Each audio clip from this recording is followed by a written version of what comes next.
brought to you in Spanish. We're available using the SAP button on your television. It is Halloween week. It's the Black Hole. It's these two storied franchises. As Taiwan Jones back deep to return. And Sean Sweezum, the hero from last week, 8th career game-winning field goal in the win over the Ravens, and the 6th time he's done it as a member of the Steelers. Steelers have only made 2 appearances in Oakland since 1995. They're here for the 2nd straight year, and we are underway in Oakland on CBS. Jones from 5 yards deep in his own end zone across the 20, and finally forced out of bounds just inside the 30. And it looked like Sweezum was among the tacklers during the return, holding 2 yards. Receiving team, number 35, half the distance to the goal. 1st and 10, Oakland. And Terrell Pryor, the Jeanette, Pennsylvania native, about 30 miles from Pittsburgh. Rich, a big moment against his hometown team. Yeah, he grew up, as you said, right outside Pittsburgh, and of course watched this team as a youngster, played high school basketball and football, and of course went to Ohio State. So he's a guy that's very amped and looking forward to the opportunity to play against his hometown team. Raiders 2-4. They have it 1st and 10. After the penalty, they spotted at the 7. They hand off. It's Pryor. A lot of real estate to the 30. Pryor is off and running inside Steelers territory. 20-10, and Pryor is in. 93 yards, and the Raiders storming out of the gate.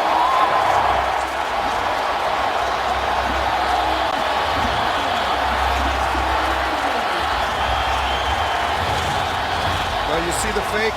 Of course, it's going to draw the action. You see the squeeze.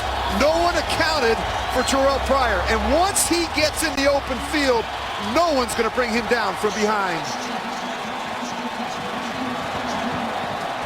And how about that start for the 24-year-old quarterback?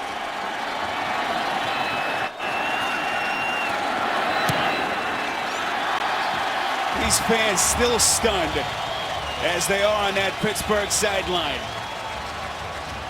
First rushing touchdown of 20-plus yards in a long time. Well, watch what happens. Watch the reaction from the Pittsburgh defense once they see McFadden on the fake.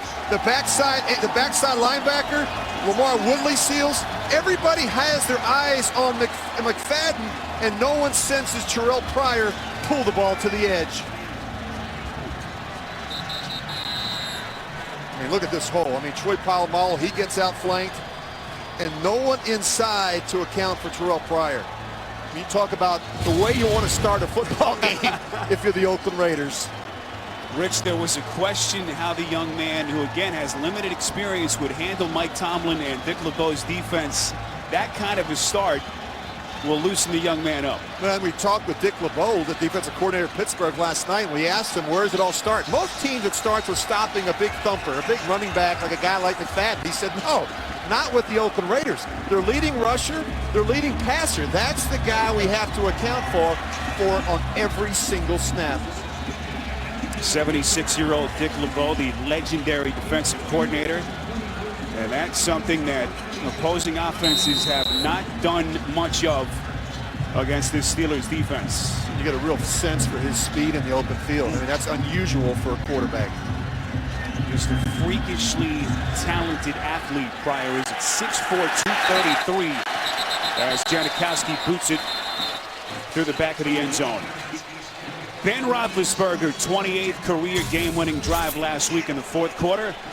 And Rich, you see his numbers over the last 3 games. Yeah, and all the talk this week from the Oakland defensive players is about how difficult this guy is to get on the ground. So big and so strong. They said you have to assume he's never down, but he's probably as good as any quarterback in football at extending plays. Roethlisberger, the 2-time MVP, 2-time Super Bowl champ. Nearly 1,700 yards passing over the first 6 weeks. 1st and 10 from the 20.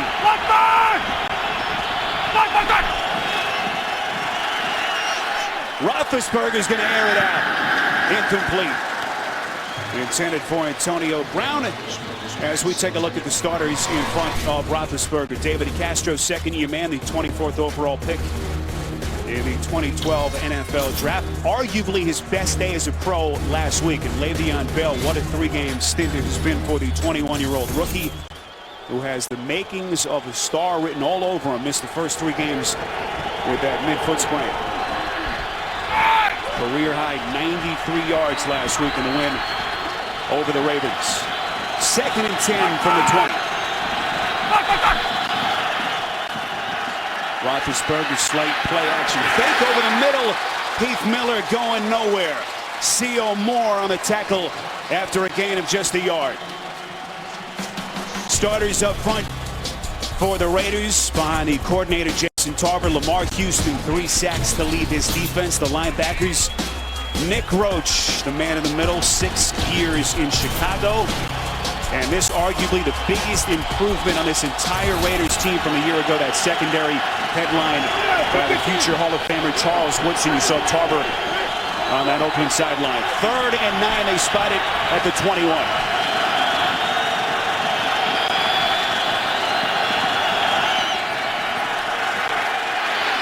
Roethlisberger incomplete through the hands of Miller, and the Steelers will punt.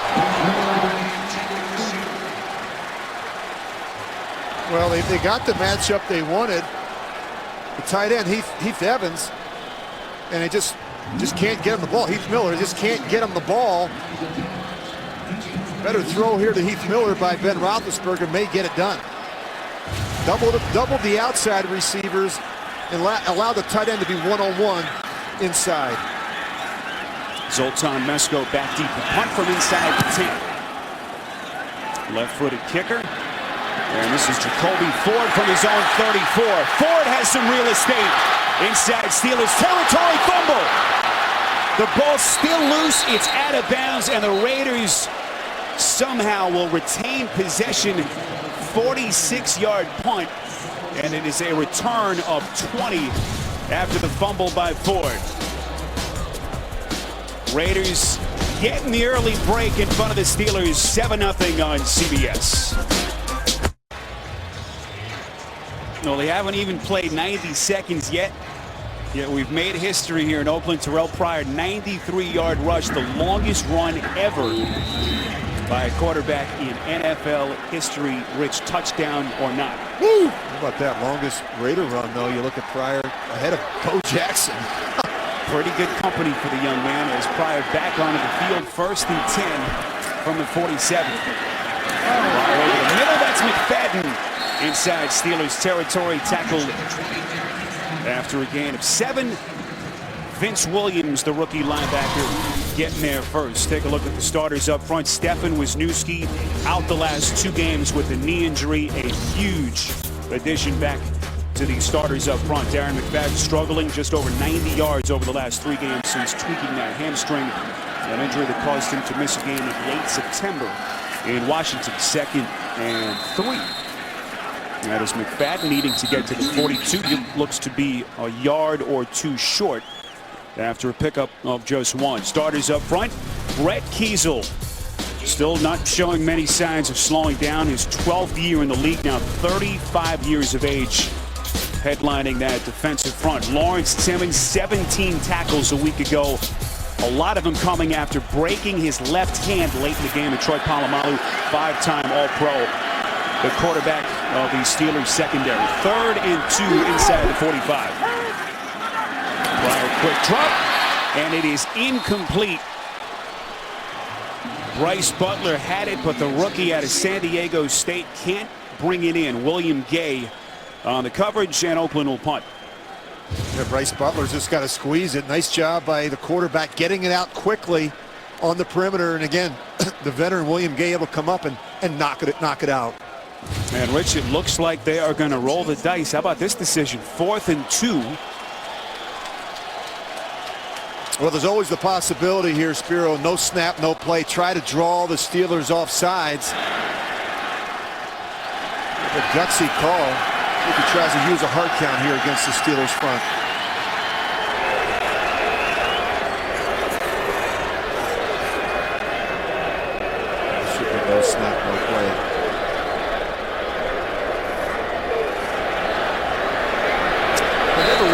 is good unless it's in sequence. In other words, if you have a 5-yard penalty, 4th down.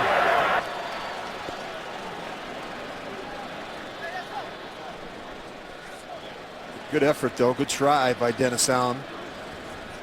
Veteran defense like the Steelers, it's something that they've obviously covered and talked about. Rich, elaborate on that. What do you mean by sequence?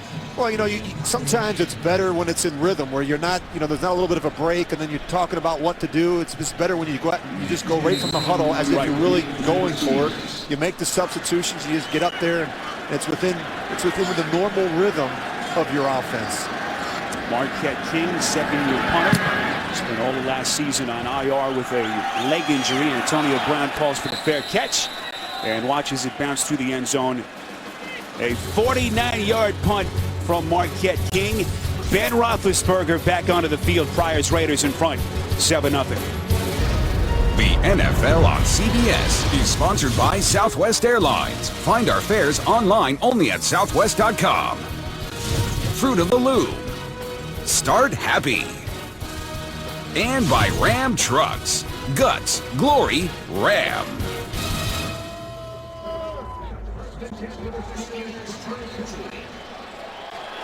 Well, you don't usually have to tell these people to dress up, but it is Halloween week.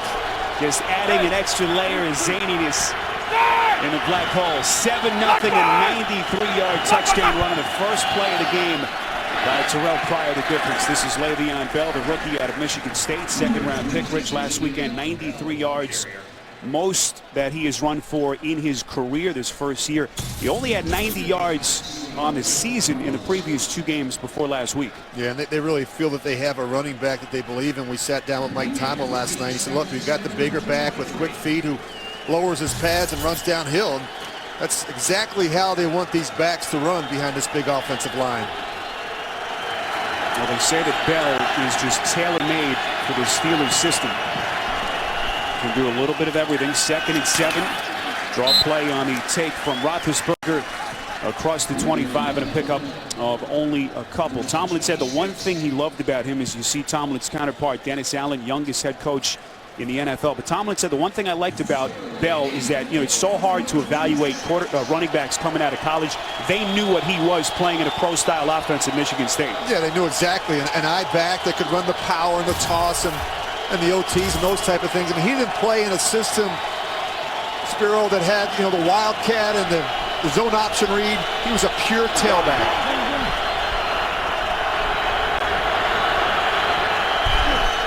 What do the Steelers have drawn up? This is 3rd and 4. Screen pass to Emmanuel Sanders, and he's going backwards. Mike Jenkins on the tackle as they dump him for a loss of 3. Well, they love quick screens, and not just on the early downs. They'll throw them on 3rd down as well. And if you're a corner, the Oakland Raiders, you better be able to come up and tackle. That was a really nice job there by Mike Jenkins. Rich, how difficult is it for an offense to get something going when you give up a big defensive play like that? It just seems like it throws everything off. Yeah, and this is an offense that hasn't started well this season, and they haven't scored an opening drive touchdown all year, and now they find themselves behind 7-0 to the Raiders.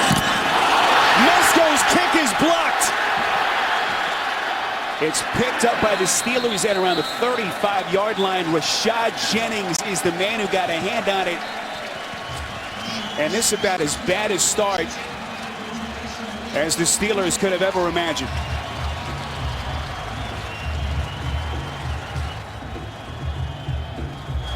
Punt was blocked. First touching by the kicking team. 26-yard line. It'll be 1st and 10 because of the touching at the 26. Rich, it looked like Mesko never had the snap cleanly. As we'll take another look right here, there's Tomlin. Yeah, you're just going to see he's going to come off the edge.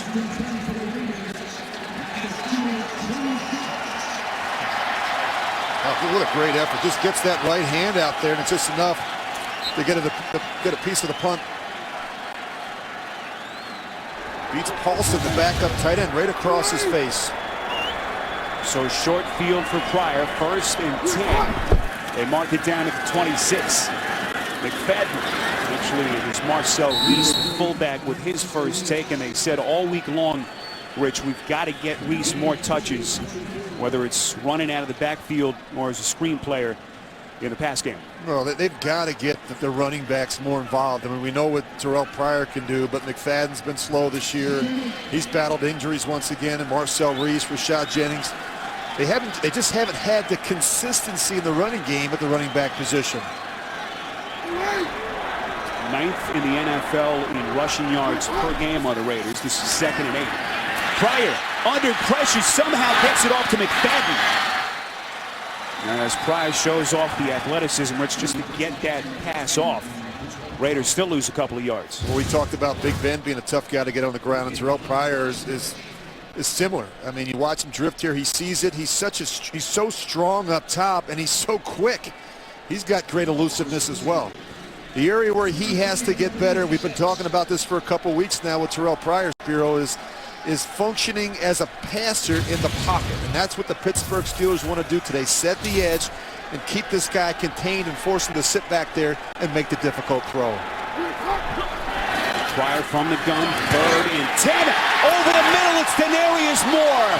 First down, Raiders inside the 15-yard line after a pickup of 15 yards. Yeah, he's just going to run the slant, and when Pryor gets his head around and his eyes on the target, he can be very accurate. And this is a route that they really like in this system of theirs, this quick slant to Denarius Moore. Moore, the 3rd-year wideout out of Tennessee, former 5th-round pick in 2011, is the Raiders' top receiver so far this season. McFadden on a direct snap. Bowls his way across the line of scrimmage inside the 10. And that's something that Dick LeBeau was expecting to see some of today, Rich, that Wildcat. Well, you've got to expect it all with this Raiders offense. Of course, McFadden's got a lot of history of the Wildcat from his time at Arkansas. Move Pryor outside, and you get an advantageous look with one less defender in the box.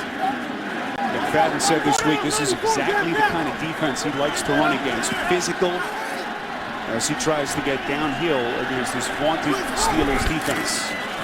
2nd and 5. Handoff. McFadden lunges end zone. Touchdown. And the Raiders blitzing the Steelers here at the start.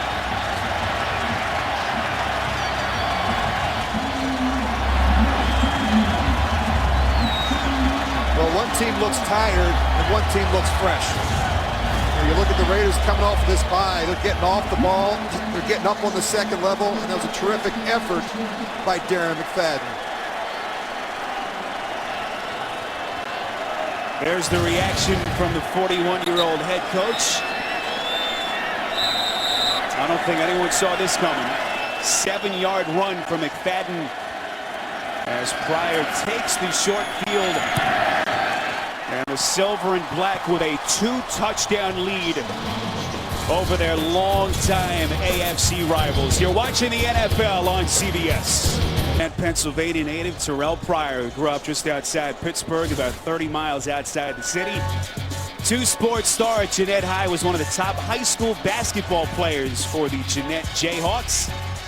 Wasn't too long ago, Rich. About 5 years ago. A lot of people thought he could have gone to the NBA. He was such a great basketball player. Of course, it was fun talking to Dick LeBeau and Mike Tomlin about him last night. They both watched him as a prep star in the Pittsburgh area. And, of course, they said he was a celebrity at a very young age, and he handled it well.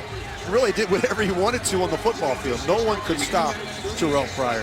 And interestingly enough, Pryor said he never wanted to play for the Steelers. He wanted to get away from home, felt that there would be too many distractions for him at that age.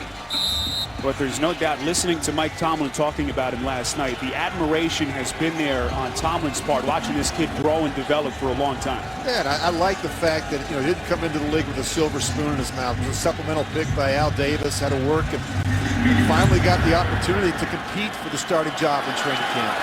Janikowski's pick fielded by Jonathan Dwyer.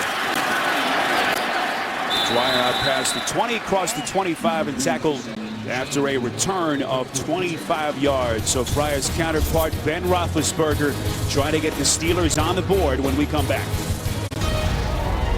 The NFL on CBS is sponsored by Nationwide Insurance. Nationwide is on your side. And by Verizon. Powerful answers.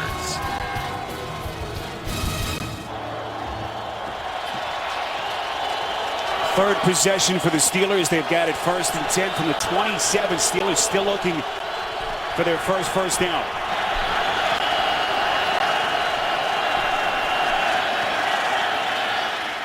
Roethlisberger faking right, finding Bell.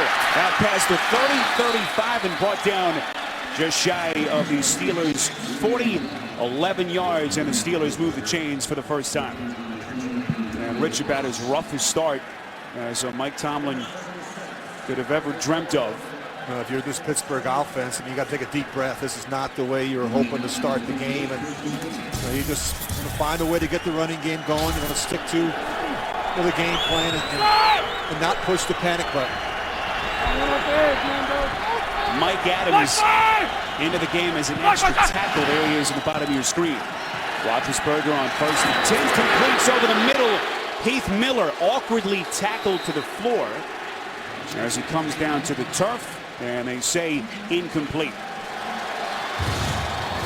You just off the play action. This is really where they can hurt you, and you're just going to see Heath Miller work all the way across the formation. You just don't get the sense, Spiro, that this guy is 100%. He was their leading receiver a season ago with 71 catches. He's kind of the comfort blanket for Ben Roethlisberger. Completed catch versus incomplete. See the red challenge flag thrown out by Mike Tomlin. Miller now in his 9th season, 31 years of age, former first-round pick. Still trying to get comfortable following that devastating ACL injury late last season. Stay with us.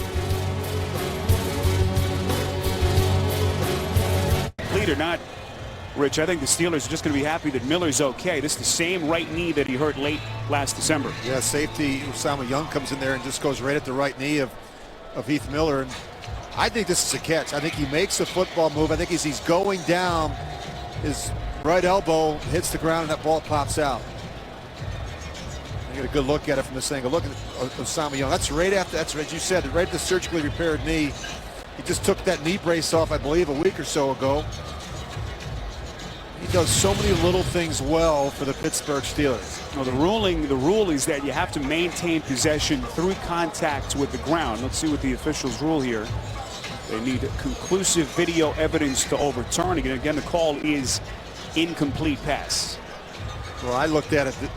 It looked to me like he caught the football, turned upfield, was trying to make a football move. He gets hit, and as he goes down, that right arm hits the ground and causes the ball to pop out. The big question is that did he have possession of the ball before he gets hit and goes down? I think it's a catch. After reviewing the play, the receiver with possession turned 180 degrees, performing a football move after the 3rd foot was down. The ruling is a completed catch at the 48-yard line. We're going to place the ball at the 48 and measure to determine whether it's a first down. John Parry, our referee. Rich, you hit it on the head. Yeah, and remember now, Heath Miller didn't even return to action until week 3 against Chicago. And I mentioned that knee injury he suffered in week 16 last year, an ACL. So he makes all the difference in the world for Ben Roethlisberger, just having him back out there, a guy that he really trusts in the middle of the field. And they say first down Steelers, so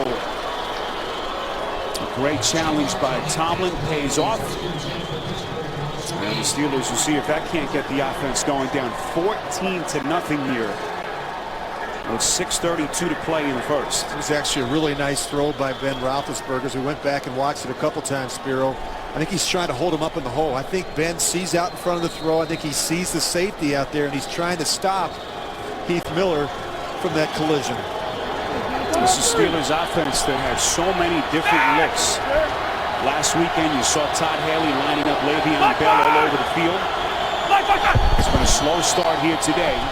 Down by a couple of touchdowns. 1st and 10. Bell tripped up by Lamar Houston, who's had a tremendous year for this Raiders defense.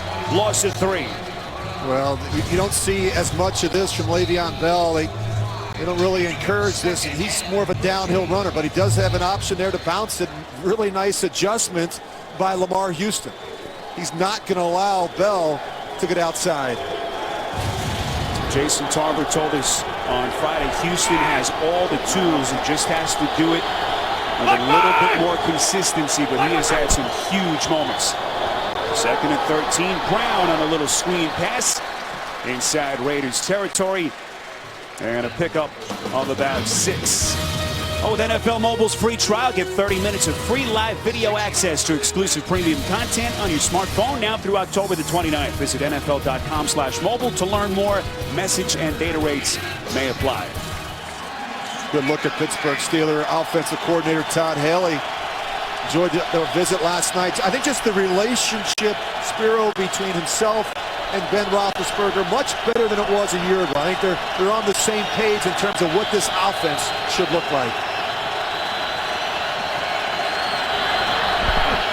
Haley goes 3 wides on 3rd and 7. Roethlisberger under pressure, and it's incomplete. Emmanuel Sanders, the man he was trying to target. And a busy opening quarter for Zoltan Mesko as the Steelers will punt. Well, we talked about how difficult Ben Roethlisberger is to sack. I mean, a clean shot him there by Tracy Porter. The thing that Ben does such a good job of is sliding up inside the pocket. Just couldn't get on the same page there with his wide receiver. With Jason Tarver, the Raiders defensive coordinator, Rich, saying bringing Roethlisberger down is almost like a science. We touched on it earlier. They worked on those aiming points, target points on Roethlisberger all week, and so far it's paid off. They've knocked him off his spot. As Mesko boots it 49 yards and through the end zone. 14-0 Raiders on CBS. Well, the margin for error for Mike Tomlin's Steelers minuscule in that AFC North. They started 0-4, have won a couple of games in a row, but Cincinnati, Rich, already up 14-0 today, trying to create some separation at the top of the division. Yeah, you just can't afford to fall any further behind, and this is Mike Tomlin talked to us last night about Spurley. This is a critical game for them on the road. 1st and 10, Silver and Black have it from their own 20. This is Darren McFadden for a couple of yards. McFadden, 6th year, missed another game earlier in the season. Trying to get right for the Raiders. We'll see why millions of fans have followed Person of Interest to its new night and time. Don't miss a new episode Tuesday, 10/9 Central, only CBS. McFadden's 24th game missed over the last 5+ years. If they've ever needed him against the defense, it's today. As the Raiders work 14 points in front. 2nd and 8. Pryor keeping the play going across the 25 and runs out of bounds right at the marker at the 30-yard line. Well, you look at Pryor in the pocket, and the footwork is not very good. Just watch him. He's all over the place. Not setting his feet. He's drifting. His eyes are everywhere. He's looking for a lane to run. Tries to pump it, but when he pumps the ball, he freezes the rush. And then when he gets outside here, he gets a little block from his backup tight end, Jerron Mastrud. It allows him to get up there by the 1st down mark. Good look at Greg Olson. I think he's done an outstanding job as the offensive coordinator. Still need a yard for the 1st down. McFadden has it, and a lot more across the 35. And you see McFadden, Rich, upset with himself. Thought that he could have possibly broken a big one there. 10 yards and a Raiders 1st down. Yeah, and according to the Raider coaches, this has been his best week of practice. He's healthy, and they've got to get him going. And that takes the pressure off of everything else they're trying to do offensively, especially with their young quarterback. You know, high point of the season for McFadden came on September the 15th here against a Jacksonville defense that has not been very good at 129 yards. But aside from that, there hasn't been much to talk about from McFadden. 1st and 10 from inside the 40. Pryor somehow stays up, pass is incomplete. Intended for the backup rookie tight end Michael Rivera out of Tennessee. How did Pryor avoid that sack? Well, you know, you're going for the ball. You're going to see Woodley. He's going to beat the right tackle. McCants around the edge. And then he just as he's diving for him, Pryor's able to slide to his left. Really good pressure there by Lamar Woodley. That's the 2nd time that Woodley has been right at Pryor and unable to make the cut. 2nd and 10 after the incompletion. This is Rashad Jennings' first take. Across the original line of scrimmage, brought down at around 42. After a pickup of 3, tackle made by Brett Kiesel. Well, it was important to get their starting center back this week. Stefan Wisniewski was able to practice a little bit during the bye week. He hasn't played. He didn't play when we saw him against Kansas City. That really hurt their production. They count on him for so many things, particularly the communication, both the running and the passing game. They struggled without him against the Chiefs. They got 10 sacks against that Kansas City front seven. Wisniewski, a Pittsburgh native, started Pittsburgh Central Catholic High School, taking on his former hometown team. 3rd and 7, Pryor spinning away from the defense and throws a pick. Troy Polamalu, and he's inside Raiders territory as Ben Roethlisberger will have a short field.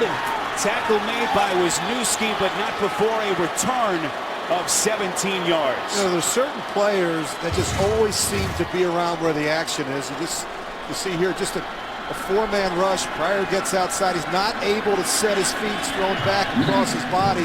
High with the throw. And Troy Polamalu right there for the easy interception. We just talk about certain guys just have a knack, a feel for where they need to be. And number 43 clearly is one of them. Troy Polamalu, the 7-time Pro Bowler, 5-time All-Pro. He has done it year after year after year. And for Polamalu, his first interception in 2013.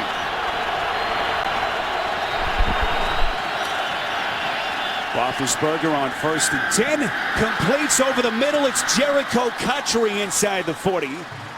And close to another Steelers first down. He's got 11 as Pittsburgh moves the chains. And there's Polamalu, Rich, finally healthy. He has not missed the snap as we take another look at the replay. Yeah, he's just going to wait until Cotchery's able to work all the way across the field. We talked about matchups. Trying to get Jericho Cotchery matched up on the linebacker, Seal Moore. Cotchery, member of the Steelers since 2011, longtime Jet. Won a 4th-round pick in 2004. 1st and 10. Roethlisberger set. Never had a chance. Seal Moore, the rookie from Connecticut, leading the Raiders charge. And this is where they're so much better at the linebacker position. You're just going to see Seal Moore. He comes off the edge as well with Nick Roach. Combination bringing both linebackers, and they're one short. Ben Roethlisberger has nowhere to go with the football. 2nd sack for Seal Moore. They dumped him for 7. And it will be 2nd and 17.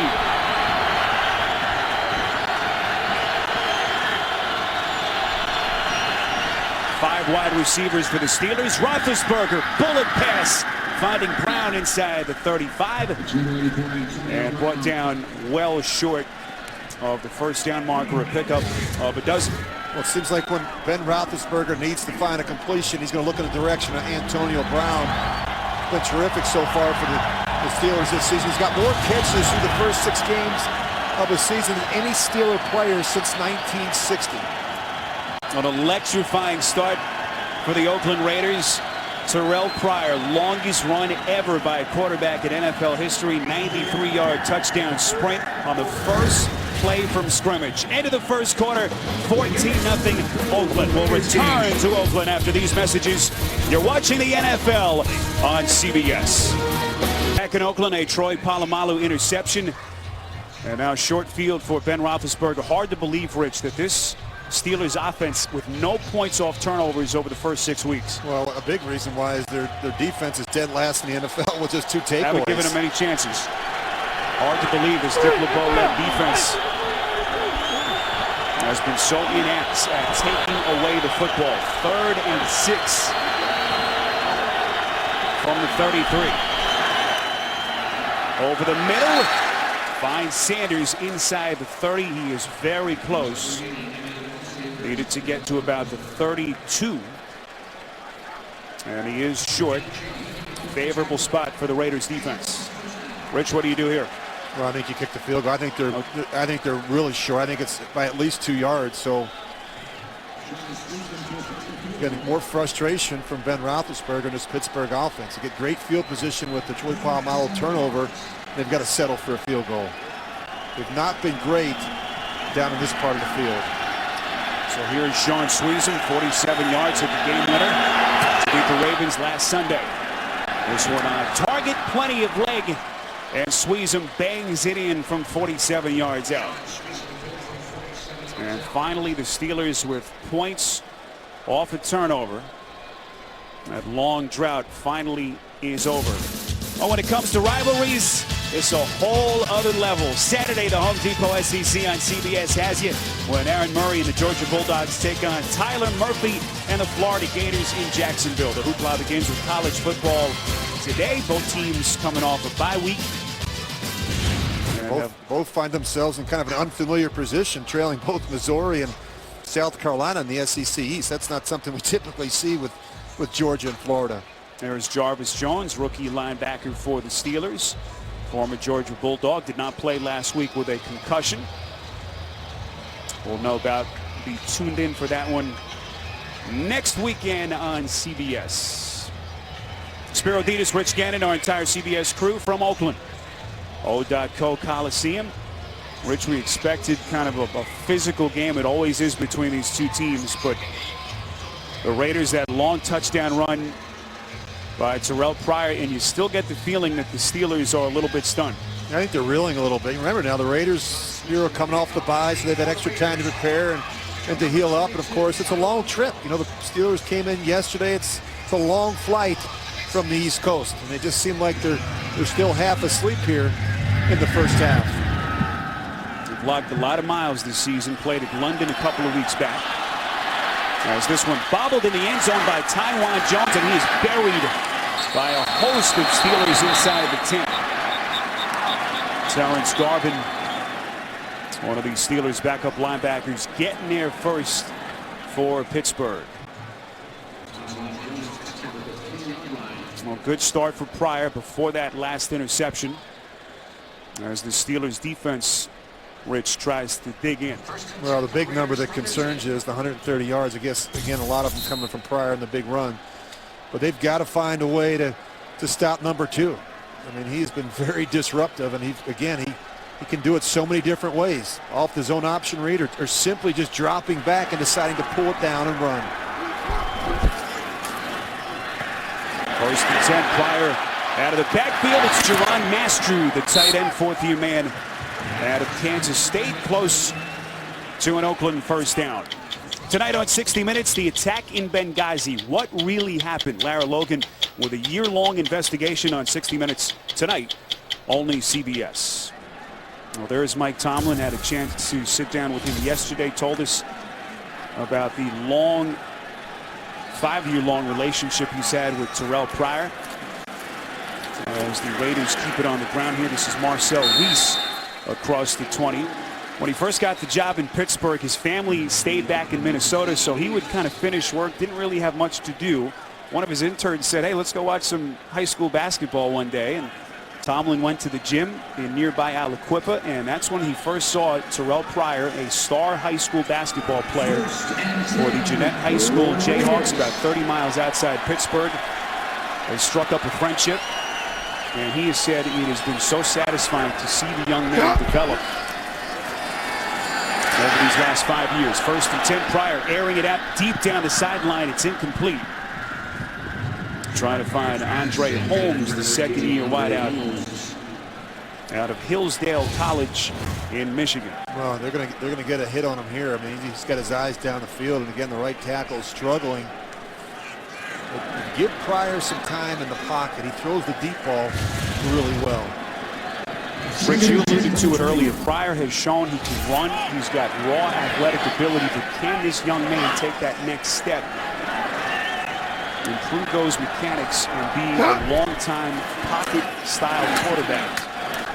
That should just have to be to have the long-term success at the NFL level, and that's what they're trying to figure out here in Oakland. Yeah, and I think he's got a different style. He's got different strengths like all quarterbacks, but I mean, I think so much of the pro passing game is anticipation and timing, and that takes some time with a young quarterback. And you can just see right now, Spiro, sometimes when you watch him, it's moving a little fast for him. And he's, I think they've tried to give him some half-field reads, and that's an area where he has to get better. Just trusting the protection and allowing some of these routes to develop down the field. This is 3rd and 6. Polamalu coming on the blitz. Pryor sidesteps him and finds his man. It's Rod Streeter. What a play by Pryor. 6 yards. And an Oakland first down. Well, you get the free rusher right off the edge. I mean, and he's not even picked up. And Terrell Pryor doesn't even flinch. He's just going to make a simple move and buy some time and make a nice, accurate throw down the field. Oh, you can't teach that. That is raw athletic ability. Incredible instincts by Pryor. 1st and 10 outside the 30. This is McFadden to the original line of scrimmage. Pryor spent the bye week working out with throwing instructor Tom House, who has worked with some of the great quarterbacks, Tom Brady. They met at a local area field here in Oakland and just worked, Rich, on mechanics, drilling day after day. And that is very unusual to happen during the season. Think about that. I mean, the Raider coaching staff allowed it to happen. He went and worked out with Tom, a guy that he feels comfortable with. It's an area where he is continuing to develop his mechanics and his stroke, but shows you how much he wants to get better. Pryor 2nd and 11, doesn't see the rush coming from the back. And Rich, that's what you want. Nowhere to throw downfield, doesn't force it, and doesn't take the hit. Jason Worlds applying the pressure. Well, we talked about how good of a runner is. He's also very smart. You know, I think he's a guy that understands what he's got to do. We talked about how tough it is for him to get him on the ground, but he does a nice job protecting not only himself but the ball when he decides to pull it down and take off. Pryor missed a game late September in Washington with a concussion. Struggled a couple of weeks ago in Kansas City, a game in which he was sacked 9 times. This is 3rd and 8. Polamalu coming again, and he got his hands on it, incomplete. Pryor got him last time, but Polamalu answers, and the Raiders forced to punt. Well, the back has to be more aggressive in protection. He's going to cross key, but he's got to be able to deliver the blow, not wait. It allows Troy Polamalu to close the gap a little bit and get his hand on the ball. Rashad Jennings, as he comes across the protection, he has to go deliver the blow. What else can you say about Troy Polamalu? Dick LeBeau told us yesterday, and LeBeau, legendary in the business, will go down as one of the great defensive coaches ever, said that Polamalu is the best he has ever seen at processing what opposing offenses are doing. Says he's never coached anyone like him in that regard. 40-yard punt by Marquette King. Steelers down 14-3. 2-4 Steelers, 2 straight wins. Victories over the Jets and Ravens, but they are up against it here in Oakland as they line up in the Wildcat. Roethlisberger at the top of your picture. Le'Veon Bell trying to find the edge, brought down inside the 30 after a pickup of 3 yards. Rich, what about 3 big questions for Tomlin Steelers here in Week 8? Well, I believe that the Pittsburgh Steelers finally have found the big back that they've been looking for. Le'Veon Bell, good quickness to the hole, very decisive. I think he's a lot better than you think in the passing game. And with all the injuries they've had up front, it's taken this offensive line some time to develop some continuity and consistency. Much better the last 2 weeks. And finally, you look at just 2 takeaways through the first 6 games, you get the sense that the turnovers are starting to come for this defense. Roethlisberger this time at the bottom of your screen. 2nd and 7. Bell making the first guy miss. So, Rich, we see it back-to-back plays. We saw it a number of times last week in that win over the Ravens. Kevin Burnett, the linebacker, on the tackle. Yeah, and one of the things that Ben Roethlisberger talked about last night, he's a little concerned with too much of it. It feels like it takes him out of his rhythm a little bit. And he doesn't want to take the ball out of his hands. The other thing he talked about is that these backs, a guy like Le'Veon Bell, not used to handling that snap. And they fumbled one in practice this week. I said a quarterback can handle a bad snap at your knees, at your feet. Tougher for a running back.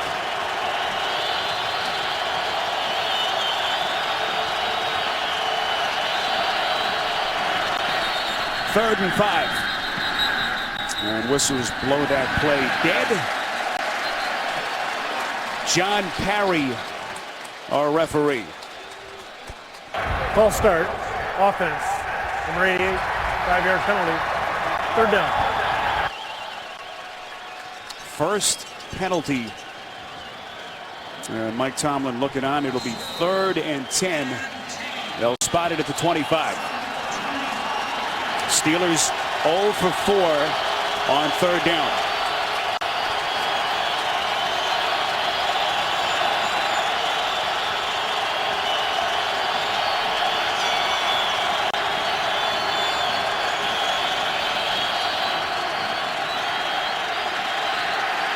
Roethlisberger's gonna run it. Flings it at the last instant. Penalty marker comes flying. It looked like Roethlisberger was well beyond the line of scrimmage as he tried to find the tight end Miller on the sideline. Well, he's just over the line of scrimmage. Go ahead and run it. They bring Charles Woodson off the edge. And he's got to get 25-yard line is where the line of scrimmage is. You just watch where he. There's 2 fouls on the play. Clearly he's over. Both by the offense. Hey, let's go with the football. Holding. Number 26. Penalties decline. Illegal forward pass. Pass beyond the line of scrimmage. Offense. Number 7. 5-yard penalty from the spot of the foul. Includes loss of down. 4th down. Rich, we haven't talked enough about this Raiders defense. All the different starters. 10 new starters from a year ago, and behind Jason Tarver, they have Ben Roethlisberger looking awfully confused in his first half. Well, clearly the Raiders are playing better defensively. I mean, we saw them in their last game when they held Kansas City to just 216 yards of offense. Despite 4 turnovers by their offense. They really played well in some difficult situations.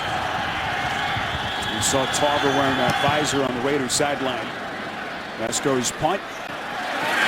Excellent kick. Ford may have touched it. That's a live football. A pylon at the 22-yard line, and who has it? Antoine Blake appeared as though he had recovered the football.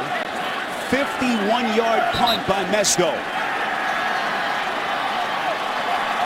Oh, what a big mistake. What a huge mistake by Jacoby Ford. I think it hits him when the ball's on the ground. Still no signal. Marco Thomas comes up with it.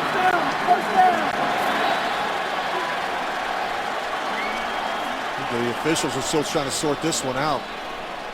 We have not seen an official signal, but it will be Steelers football. 2nd turnover by the Raiders. And a terrible mistake by Jacoby Ford. Timeout. The NFL on CBS is sponsored by Surface, the one device for everything in your life. CenturyLink, your link to what's next. And by Ford. Only Ford gives you EcoBoost fuel economy and a whole lot more.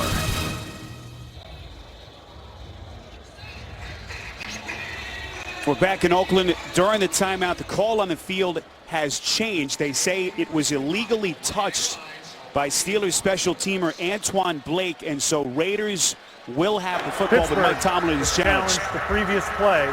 The challenge was the first touching.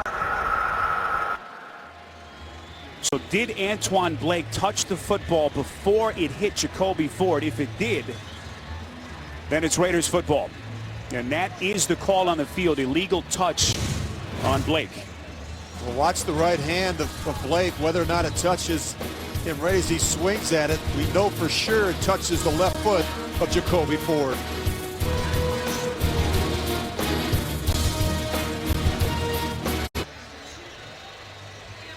Last play still under review. The call on the field is illegal touch on the Steelers' Antoine Blake before it hit Jacoby Ford. Keep an eye on the right hand of Blake right there. Yeah, it is so hard to tell, though, Spear. You and I have looked at it from a couple different angles, a couple different times, and it's really tough to tell whether or not he actually gets a finger on that and whether or not the ball actually moves at all. After reviewing the play, the ruling on the field stands as called. Pittsburgh charged with their first team timeout. Well, you have to challenge if you're Mike Tomlin, and that is as close as it gets. Huge break for the Raiders. Oh, you ain't kidding. That is a huge break as you look at Jacoby Ford there. Just a poor decision trying to field that ball. So the Steelers charged a timeout, and Terrell Pryor back onto the field. Down around the line of scrimmage a lot. They're not even blocking. Polamalu pursuing from the back. As McFadden getting to the original line of scrimmage. Coming up, the Verizon halftime report from New York. JB, Dan Shannon, Boomer, and Coach Cowher for all the latest scores and highlights. Week 8. It's all coming up on the Verizon halftime report. Every time you break the huddle, if you're Terrell Pryor, you have to locate Troy Polamalu. You just see where he wants to be down where the action is, down around the line of scrimmage. Play at all 3 levels of your defense. Pryor able to sell that play action, finds a leaping Streeter for the first down. Forced out right around the 40-yard line, a pickup of a dozen. Well, plays that look the same that are different, and this is what they do. They want to run the zone action read, and you think he's going to pull it down and run. What does he do, though? He pulls up, and they try and throw the football. And we know how well he throws the ball on the move. Good design by the Raiders. You want to sell the run action and have some play action off of that. Greg Olsen has done a really nice job. Really, I think, finding some concepts that Terrell Pryor is really comfortable with. 1st and 10. That play whistled dead before it started. Our referee, John Parry. Timeout. Oakland. Pryor saw something he didn't like as Oakland burns its first timeout. 14-3 on CBS. The NFL on CBS is sponsored by Geico. 15 minutes could save you 15% or more on car insurance. And by T. Rowe Price, understanding the connections of a complex global economy. Invest with confidence. Well, fans of the silver and black want this one badly against their longtime rivals from Pittsburgh. Right now, 14-3 with Pryor and Oakland in front. Inside of 7 minutes to play before halftime. Draw play, handoff to McFadden. First down inside Steelers territory, all the way down to the 40 after a sprint of 20 yards. So you get so consumed with Terrell Pryor that you take your eye off of the running back, Darren McFadden. Really nice job by the fullback, Marcel Reese, getting out in front. And when this guy gets to the edge, he has got elite speed. He is a build-to-speed type back. McFadden already approaching 50 yards. Here he is. Actually, it's Jennings giving McFadden a rest. And everyone, talks about the shortcomings of McFadden, a guy who is so athletically gifted. But, and Rich, this is something you talked about yesterday. He is made for more of an I formation set, and with such a quarterback run-heavy offense, they haven't really given him many chances in that formation. No, and I think that's his skill set, I think, is more suited for the eye. With the fullback in front of him and running downhill, the power and the tosses, those type of things that he did so well at Arkansas. Jennings lines up at the top of the picture. This is Reese, a battering ram out of the backfield, getting to the 30 and a run of 6. And that enough for another Raiders first down. Pryor so far as it sits today. Most rushing yards so far in week 8, 93 of them coming on that first play of the game. Yeah, he's averaging almost 7 yards a carry coming into today's game, so we know he's a huge factor in the running game, and it's amazing what he can do when he gets outside the pocket. Pryor third among quarterbacks in rushing yards entering play today. Pryor sells the fake well, throwing on the run, has his man. It's Streeter. Inside the 20, 16 more and another first down. And we're seeing a couple of these now. Really nice job by Streeter, just running the deep comeback. Good job selling it with his head, looking back inside, knowing that he's going to run the outbreaking route. Really nice throw there by Terrell Pryor. Well, Streeter, a year ago, coming out of nowhere, undrafted out of Temple. Bit of a quiet start to this season. After what we saw from him a year ago. Michael Rivera back up tight end in motion. This is 1st and 10. McFadden trying to bang his way past the line of scrimmage. Inches towards Number 20, the 10. Darren McFadden up the middle to the 11. Can the Steelers defense hold here? Rich, and get that Raiders offense off the field here as we come up on 4 minutes remaining. You see 76-year-old Dick LeBeau on the sideline.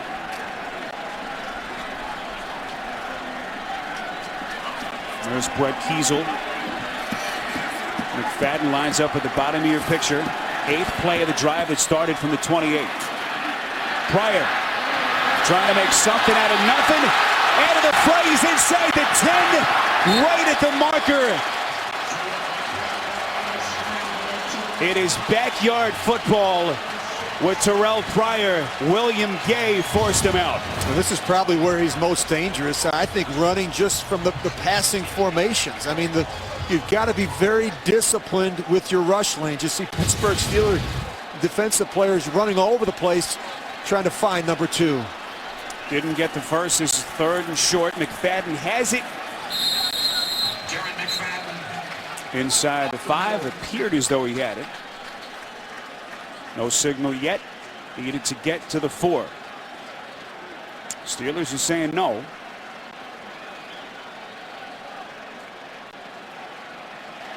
And now they say 1st down. I really felt like this Oakland offensive line would have their hands full today, Spiro, and the injuries have taken their toll with this group, and nobody really cares about that. They've been in survival mode the last few weeks, but thought it was the key today for this group to play better up front, and they've done that. A nice job protecting Pryor, and more importantly, opening up some big holes in the running game. This is a drive that started at the Oakland 28. They have chewed up more than 5 minutes off the clock. And we will get a timeout. This one taken by Mike Tomlin and the Steelers. Still have the 2-minute warning, and you see Tomlin telling his defense to dig in right here. Yeah, they need to stop right here. I mean, they're in danger of allowing this game to get out of control. To find a way to hold the Raiders to a field goal in this part of the field. You see the quarterback numbers in the comparison. We've seen a lot more Pryor than we've seen of Roethlisberger, and this, kind of what it's been like for Pryor. We've seen some of the good, some of the bad. Long run to start the game. Rich, what have you seen so far from Pryor? Well, like you said, Spiro, I mean, he's got to be able to eliminate the 2 or 3 poor decisions that seem to creep into his game. I mean, he's so exciting. He's really the spark plug. He's their best player on either side of the football. I mean, I think clearly you watch what he's able to do. And they have really struggled at the quarterback position over the last 6-7 years. And they're hoping that they finally found the answer in Terrell Pryor. There's no question he's got the athleticism and the special playmaking ability. He needs to just continue to develop as a thrower. 1st and goal inside the 5. McFadden. Minimal gain. Tackle made by Kiesel. One-time Pro Bowler after McFadden gets a yard as we approach the 2-minute warning. Raiders have a couple of timeouts. And they'll just be content to run this thing down and go over the sideline and talk about it. Talked about Cincinnati winning up 14-0 on the Jets. Desperately trying to get back into this game and stay alive in the AFC North. 2-minute warning in Oakland. Raiders in front 14-3 on CBS. Back in Oakland, Terrell Pryor lines up at the bottom. On top of your picture, 2nd and goal. McFadden faking into the end zone. And the Raiders build on their lead. McFadden with his 2nd touchdown of the afternoon.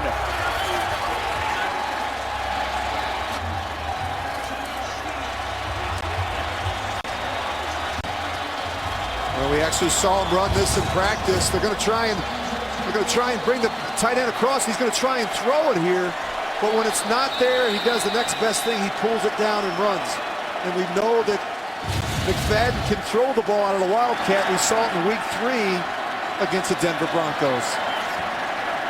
First multi-rush touchdown game for McFadden since September 25th of 2011. His fourth touchdown run of the season. Largest lead that the Raiders have had all season. Yeah, we've seen him throw this in week 3 in this part of the field as well to Marcel Reese, his fullback, for a touchdown against the Broncos. And so you always have to be aware with McFadden and the Wildcat, not just running, but throwing the ball as well. Pretty good passer. Rich, how surprised are you with this first half? You know, really stunned. I mean, you look at how the game started, and you talked about a team that's fresh off the bye, that's well rested, that's had extra time to prepare for Pittsburgh. And Ben Roethlisberger and this Pittsburgh offense, they can't get going. Just 52 yards of offense here in the first half and just 8 rushing yards. The rushing disparity is incredible in this game. The Raiders have rushed for 183 yards, while Pittsburgh has just 8 yards on the ground. Well, these two teams met here last season, one that went right down to the final play. A Sebastian Janikowski field goal won it. Steelers blowing a 10-point lead in the fourth quarter. And they are going to have to come back from 18 down here if they're going to answer here this afternoon. Under 2 minutes to play in the first half. Janikowski boots it to the back of the end zone. Felix Jones muffs it, and the Steelers will have it from the 20. I'll get inside the mind of a quarterback. Join Phil Simms, our Rich Gannon, Steve Berline, and Adam Schein on NFL Monday QB. Tomorrow, 6:30 Eastern on CBS Sports Network, the 24-hour home of CBS Sports. Quarterback comparison so far. Again, that 93-yard touchdown run by Pryor got the party started. And it has been all Raiders ever since. Well, Pittsburgh needs to get something going here, a positive drive before the half. Plenty of time with a minute and 55 and a timeout left for the Steelers. Felix Jones into the game, having called his number today. And he will not get to the line of scrimmage. Tackled short of the 20. Another reminder coming up, the Verizon halftime report will send you to New York. JV, Dan, Shannon, Boomer, and Coach Cower standing by on the Verizon halftime report coming up next. Well, look how deep the safeties are for the Raiders. You can't even see them on your screen. Roethlisberger from the gun, set for the second time.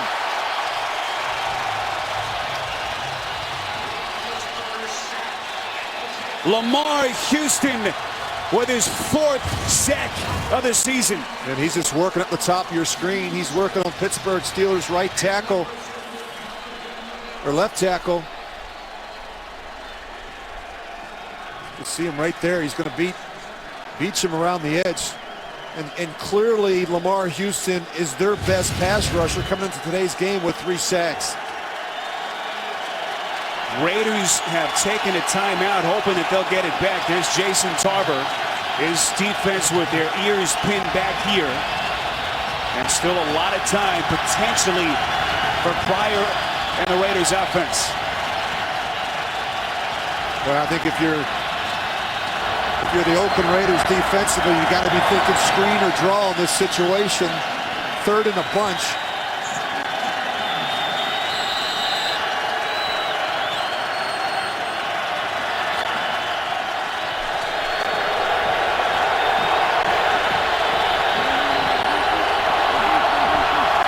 Third and 20.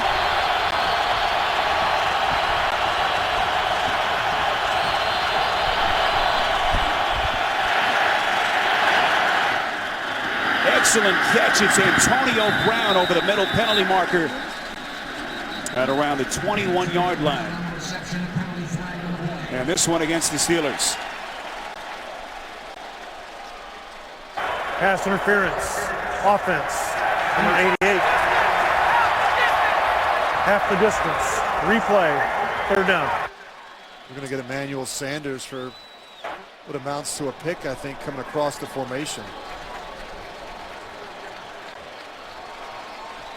Terrell Pryor getting ready, talking to his offensive coordinator, Greg Olson. Here's the penalty.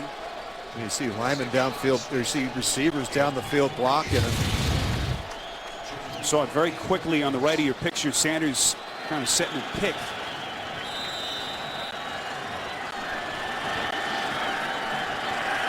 This is Mesko on the punt from inside the 5. Raiders with 1 timeout left. This is Mesko's 5th punt.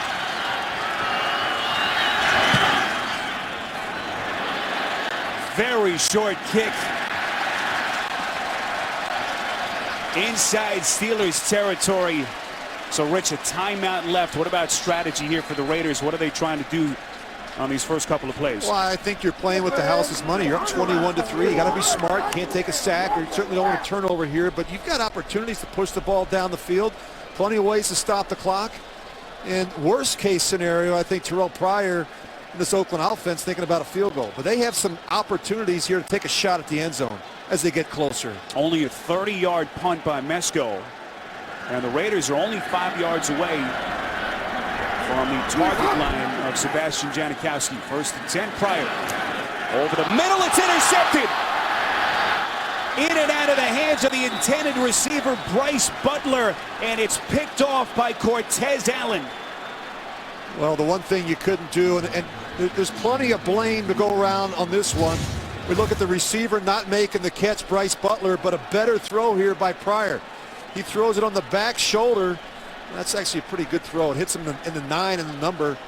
You've got to be able to make this catch. You're going to see right there. That one goes right through his hands. That was just too easy for Cortez Allen. And you see the frustration for Rashad Jennings.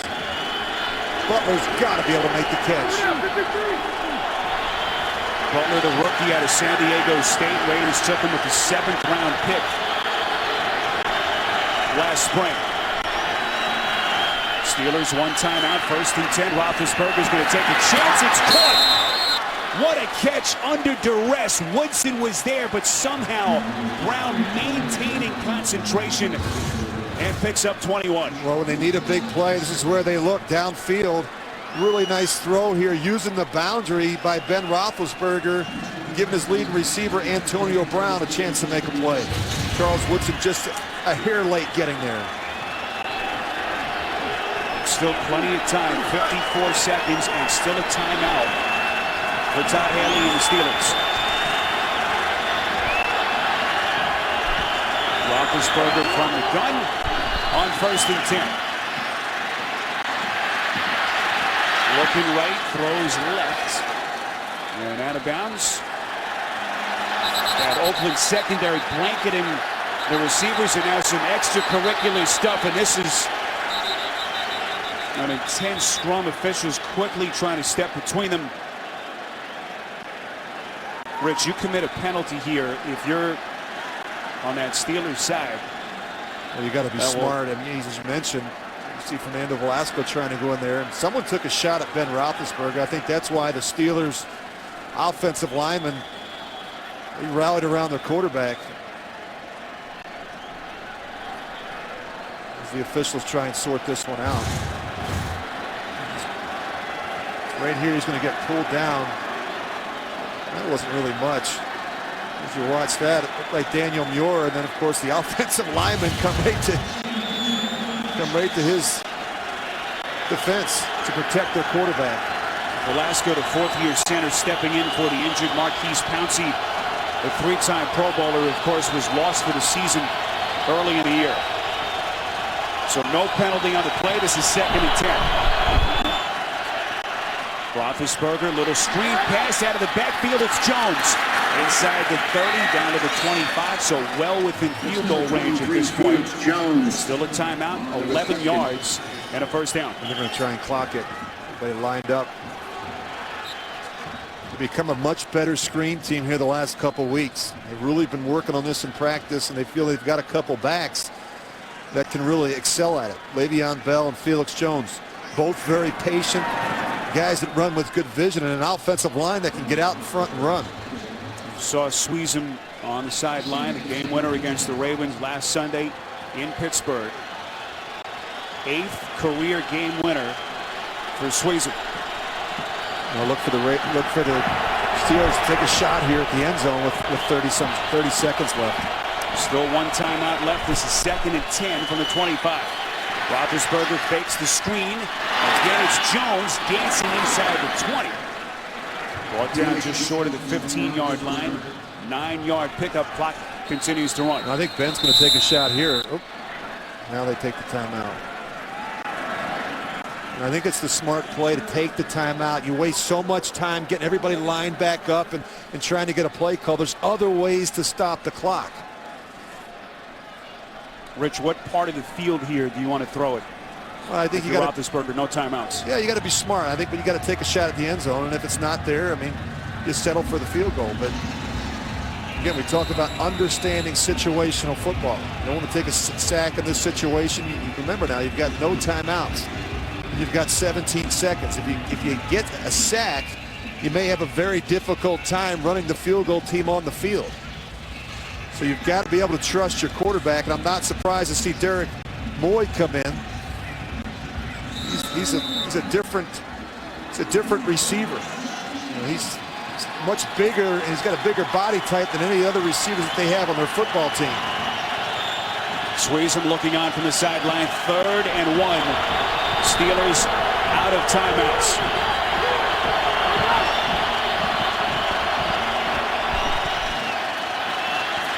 Roethlisberger off the hands of Jones and nearly picked by Jenkins. Well, that was dangerous, and that was a bit of a surprise. I mean, again, if he gets tackled on the field, they have a difficult time stopping the clock. This one comes out a little bit hot, and that was hard to handle. So Todd Haley entrusting Roethlisberger in that situation, and it nearly backfired. Here's Swayze, hit from 47 yards earlier to try to salvage 3 points for the Steelers. Swayze from 34, and he shanked it.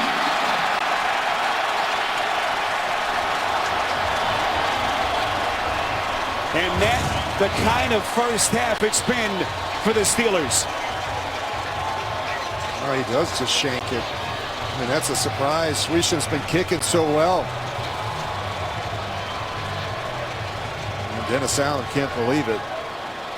They are fired up. They have played a really good first half of football here in Oakland. Swayze is coming off of a week, Spiro, where he was the AFC Special Teams Player of the Week. That's how quickly things turn in the NFL. From hero to GOAT in 7 days. Nightmare first half for the Steelers as Terrell Pryor, that 93-yard run, setting the tone early. 21-3 your score. The Verizon Halftime Report comes your way next. You're watching the NFL on CBS.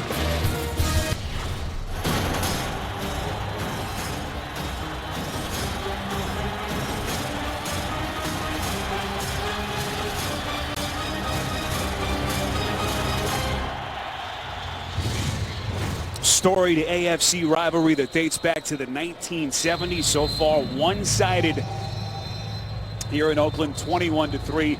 Raiders in front. Spiro Dedes alongside Rich Gannon. We thought maybe the Steelers were out of the woods. A couple of wins in a row coming in, but nothing going offensively in that first half. What has to change, Rich, in the second half? Spiro, really an ugly first half of football for the Pittsburgh Steelers. Just 8 yards rushing. They haven't converted a third down yet. 0 for 7. I think this opening possession in the second half, absolutely critical for Pittsburgh that they come away with some points. All right, we'll take a look now at what's to come in the second half this season. Pepsi invites NFL fans to show love for their team by asking, are you fan enough? Pepsi, the official soft drink of the NFL. First half stats. Look at the rushing yards, Rich, for the Raiders. Second most yards on the ground in a half since 1991. Yeah, it's amazing. You look at the domination, and again, it speaks volumes about Terrell Pryor's ability to run the football. It even got Darren McFadden going. He's at 56 yards rushing in the first half, and of course, they've been good on third down. And so Pittsburgh, as we mentioned, Spiro, 0 for 7 on third down in the first half. They've got to find a way to make some conversions in that situation. Janikowski boots it away to start the second half. Both of these teams at 2-4. Raiders trying to win off a bye week for the first time in 10 years. As we take a look at the first half quarterback comparison, Pryor, that last interception, Rich, as you said, wasn't quite his fault. Butler just kind of couldn't catch it. Yeah, one that was and one that wasn't. And again, you look at Pryor, and he's been dangerous. And the Steelers have to make some adjustments with their defensive package to do a better job getting after Terrell Pryor. He's had way too much time back there to run around and make plays. This is Steelers team that finished last season 8-8, their first non-winning season under Mike Tomlin. Missed the playoffs. Desperately needing a win to stay in the hunt. Le'Veon Bell makes the first guy miss. Excellent play as Brandon Ross appeared to have him down for a loss, but Bell escaped. And Ross came flying in there. And again, when they get the running game going, then big plays seem to come off of that with the play action. And that's what Ben has been talking about here the first 6 weeks of the season. So we've got to be able to develop some consistency up front with our offensive line. We've got to get this young back going. And then when we do that, then there's some opportunity for some big plays. But because they haven't run the ball well, it's made the play action game not as effective. Steelers only 5 first downs in the first half. Bell the long setback. This is 2nd and 8. Roethlisberger trying to throw, going down again. Sack number 3 for the Raiders. And it's C.O. Moore bringing the heat. Well, they've been talking all week out here in the Bay Area about how do you get Ben Roethlisberger on the ground. Well, one of the things you do is you stay after it. And that's just what we saw there from C.O. Moore. He swings and misses the first time, but they said you really have to lower your aiming point. We talked with Jason Tarver, the defensive coordinator. He said, Ben Roethlisberger, the aiming point is just to the right of that number 7 on his chest.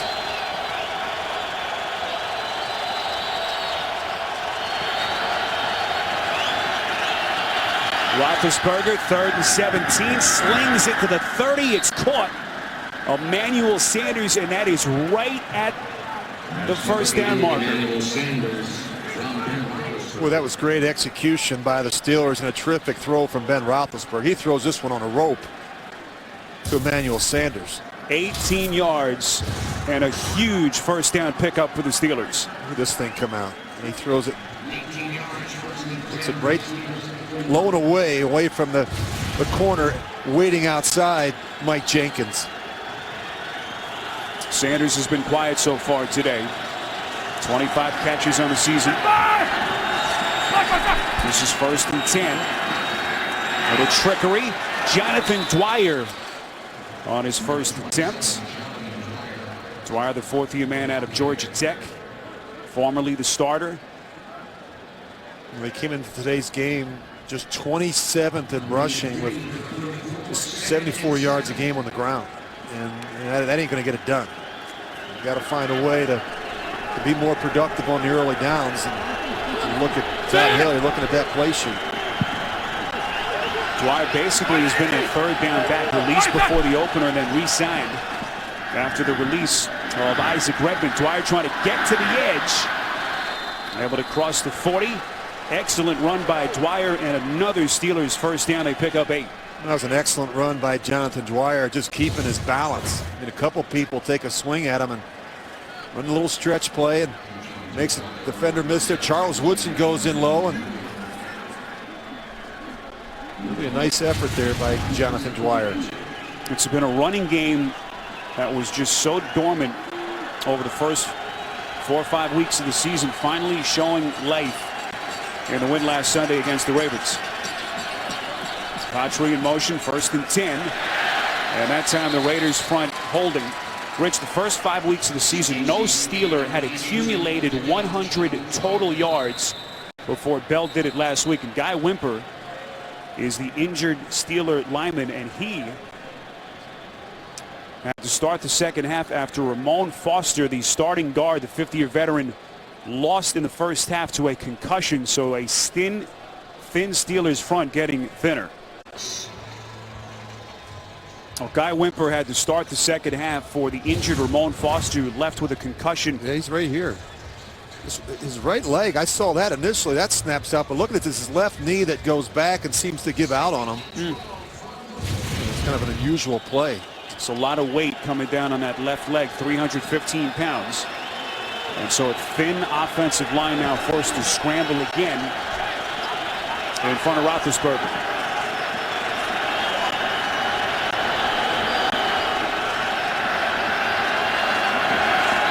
This is 2nd and 12. Roethlisberger from the gun, pump faking. With a sidearm slingshot to Brown. Short of the 50. Brown has been the only thing working for him. And now late marker, did they get the face mask? Brown picks up 8. Our referee is John Parry. Personal foul, face mask, defense. Number 21, 15-yard penalty, automatic, first down. And you see he's just going to reach in there with that right hand and grab a hold of Antonio Brown's face mask and yank on it. Mike Adams, who lined up a bunch last Sunday as an extra tackle, eligible receiver, will line up here 76 for the Steelers.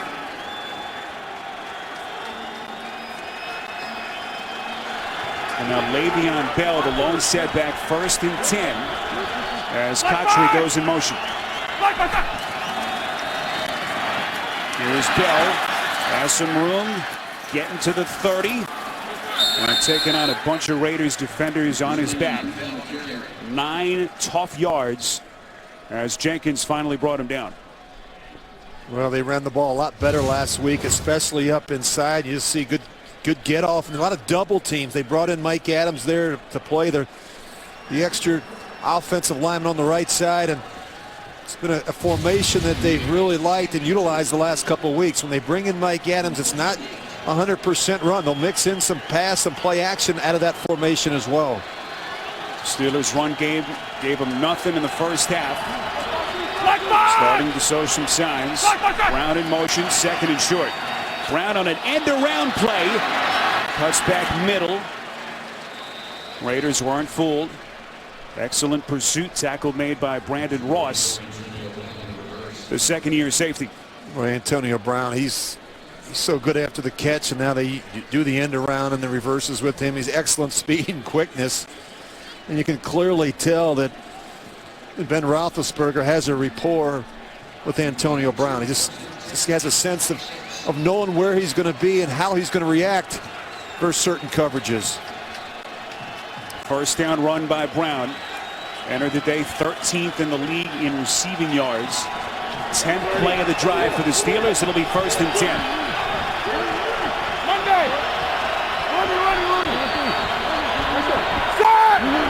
They're having a difficult time getting lined up.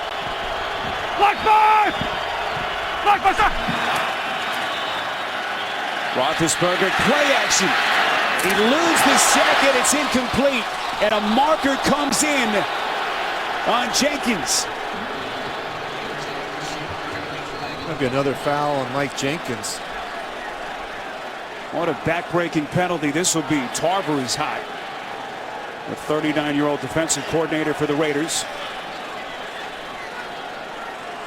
As the officials talk about it. They call personal foul on Mike Jenkins. He come flying in there and looked like he may have hit Le'Veon Bell. Personal foul, defense, number 21, contact to the helmet on a defenseless player. 15-yard penalty and an automatic first down. Well, off the play action, Le'Veon Bell is going to sneak out to the left and then steps up and throws one here. And I don't know about all that. All Mike Jenkins was trying to do, Spiro, is go for the ball. He's reacting to the tip, and he just inadvertently runs into Le'Veon Bell. Well, they said it was helmet to helmet and that Bell was a defenseless receiver, and now they may have picked up the flag.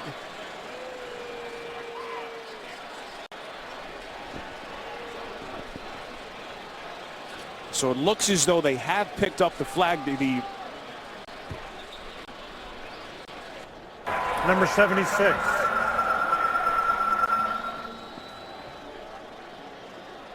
Well, no official announcement by Parry, but there is no penalty on the play. So 2nd and 10. A break for the Raiders.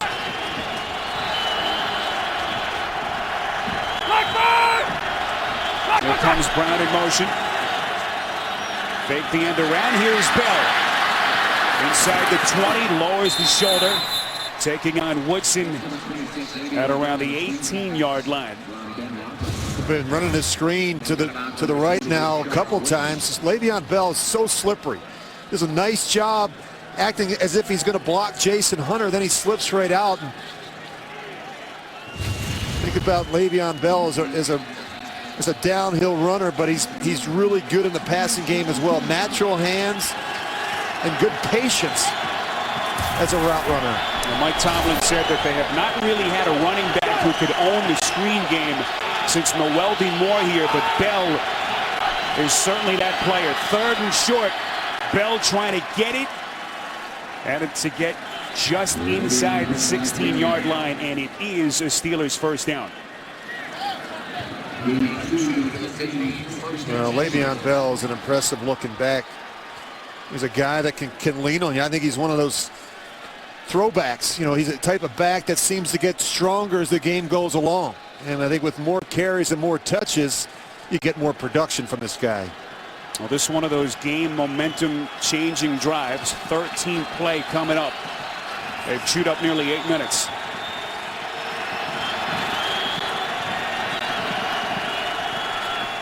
Delayed handoff, and the Raiders weren't fooled. Pat Sims getting there first for the silver and black. Well, it looked like a draw, and it had no chance. See, Bennett keeps his eyes down the field, and Sims just does a terrific job beating Cody Wallace. You're 3rd guard now. You mentioned Ramon Foster out, Guy Wimper. Cody Wallace is now into the game for the Pittsburgh Steelers, and he got beat there by Sims. The Raiders defense tied for 13th in the league in points allowed. Trying to keep the Steelers from the end zone. 2nd and 15. Bell making a couple of guys miss. Lunges inside the 15-yard line after a pickup of 6. As Todd Haley, Rich, trying to find the right balance of plays here to get into the end zone. Yeah, and they've really struggled in this part of the field. I mean, they've been poor in red zone production, just 31st in the NFL, in an area where they have not had a lot of production. And again, they've settled for too many field goals in this part of the field. Rich, 4-down territory. 4-down territory for the Steelers. Oh, absolutely. Can't settle for a field goal. You're down 21-3. Roethlisberger under pressure. Off balance throw to the end zone, and he nearly had Brown, but it's incomplete. Well, you didn't get anything there. Now you kick the field goal. I mean, you got half of it there. Certainly, I think Mike Tomlin would decide to go for it, but Raiders have done a nice job getting pressure up inside. You know, Ben Roethlisberger, that's where he wants to step up inside, and he's got nowhere to go with this thing. He just tries to throw this one in the back of the end zone. Daniel Muir applying the pressure. You saw Roethlisberger's jersey ripping. John Sweezum, 1 of 1, hitting from 47. He's missed from 34. This one from 32. Hold is down, and he missed it again.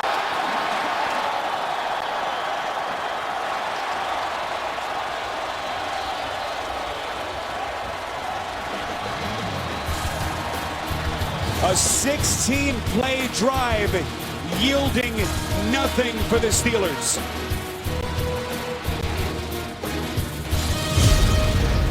The NFL on CBS is sponsored by Southwest Airlines. Find our fares online only at southwest.com. Quicken Loans, for a mortgage experience that's engineered to amaze. And by Acura. Discover more about the Acura RLX at acura.com/RLX.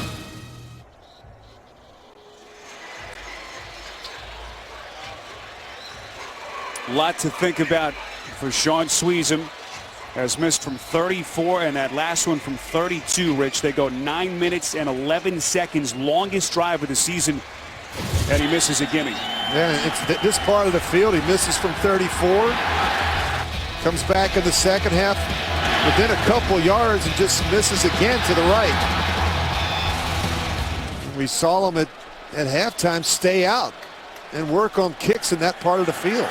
Well, keep in mind, this is a multi-purpose stadium. It's the first Sunday that there has not been a dirt infield, so a lot of that middle portion of the field has been sodded for the first time. Polamalu nearly had Pryor for the sack. And that is right around where the edge of the infield usually is here in Oakland.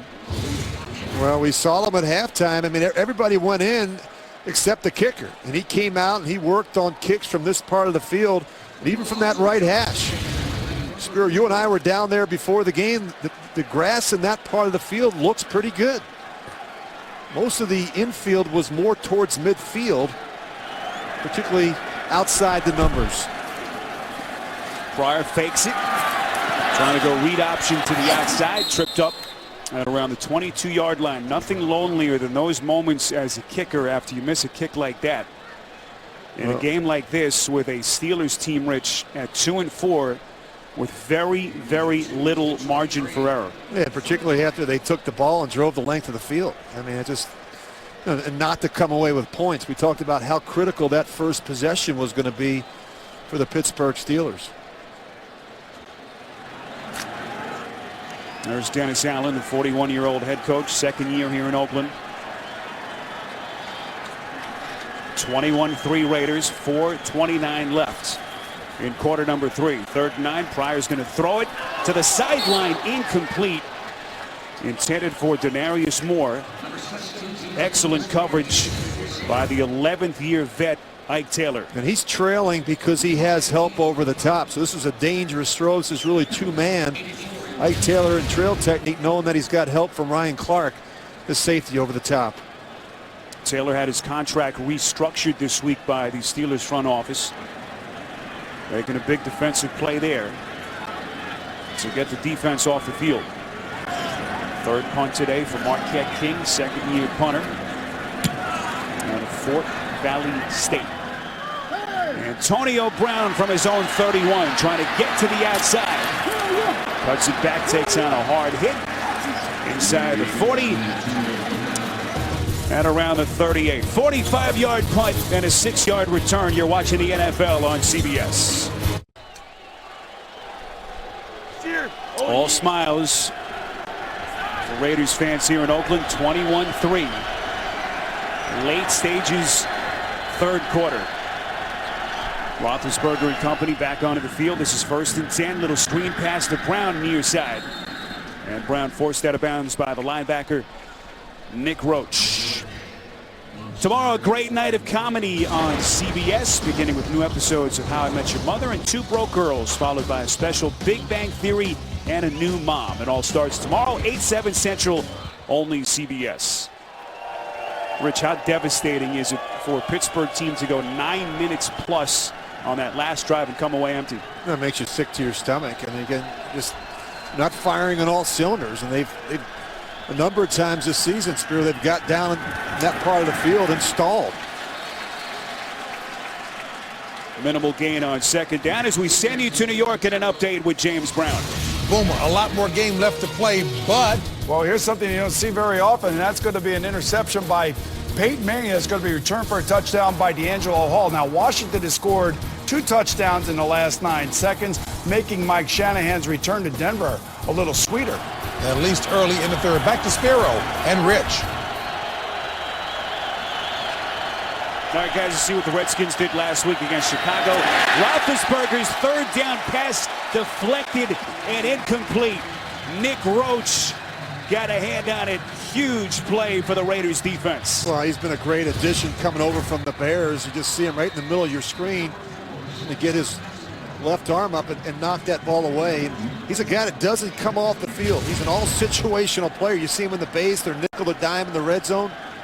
They are so much better at the linebacker position across the board than they were a season ago. Rich, is it more the defense what Tarver has drawn up, or does this just look like an offense right now that's out of sorts? It's a combination of things, Spiro. They've not won on the early downs, and they've obviously been awful on 3rd down. Excellent spiraling kick by Mesko, and it takes an incredible bounce at the end, and the officials say it was out of the end zone. That about as perfect a punt as you'll ever see. 56 yards. And Robert Golden getting there for the Steelers. The NFL on CBS is sponsored by Bud Light, official beer sponsor of the NFL. And by Acura. Meet the extremely new 2014 MDX at Acura.com/MDX. Well, if there was ever a time for a Steelers defense that has not generated turnovers to get one, it's right here. Dead last in the NFL with just 2 takeaways coming to today's game. Challenging the previous play of a potential touchback. Ball hitting the goal line. We'll review the play.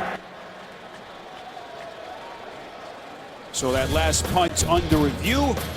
21-3 Raiders in front on CBS.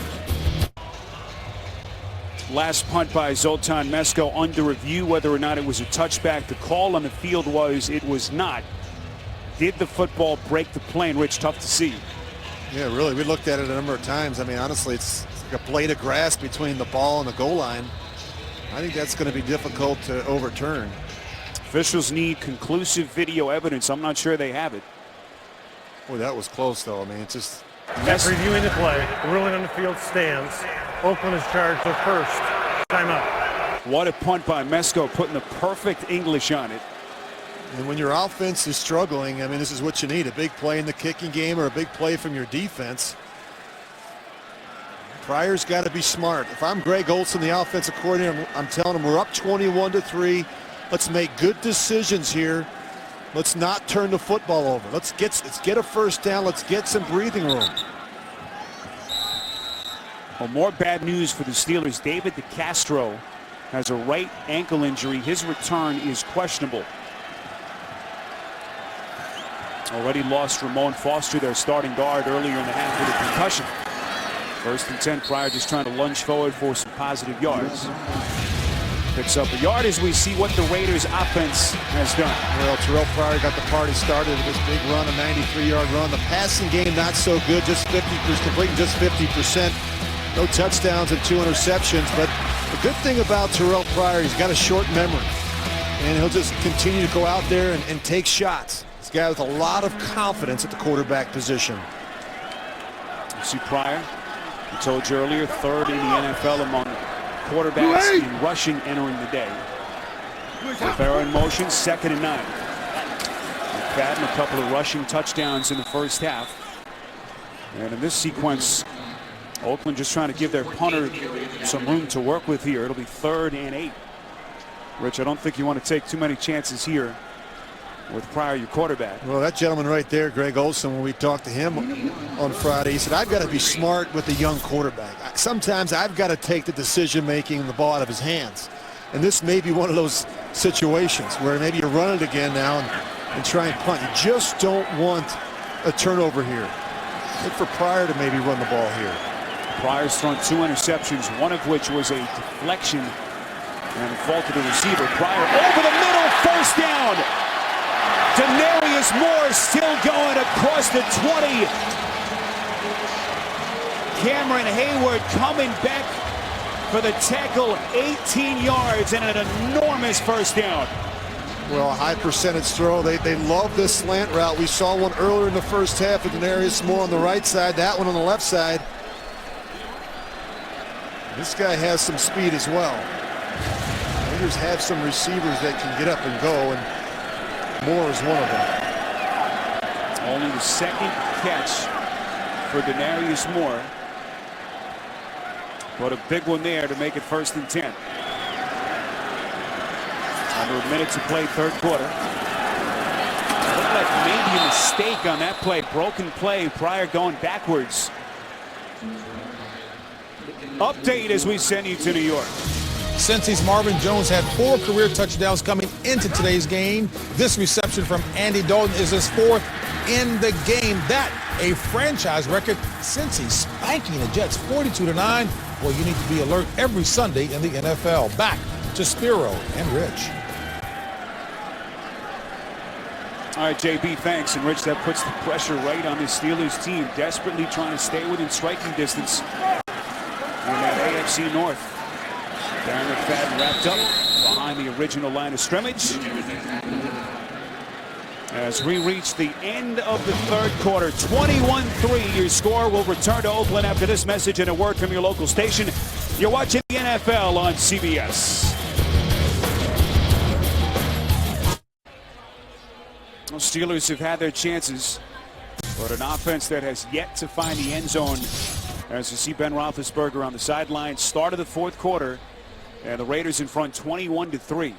And Rich, now this is the part of the deal for a young quarterback. Can Pryor put a game like this away on his home field? Big 3rd and 13. Yeah, and this is a situation where you got to be smart, 3rd and long against a Pittsburgh defense that likes the pressure sometimes in these situations. Don't compound the situation by making a mistake in this part of the field. Steelers were showing blitz. Pryor throwing to Streeter. Knocked out of bounds at the 30. Looks to be a couple short of the first down marker. Got 11, but needed to get outside the 32, and they'll punt. You know, I like the fact that when he does scramble, he's keeping his eyes down from the field, and he's been making some good throws. He just come up a little bit short there on 3rd down.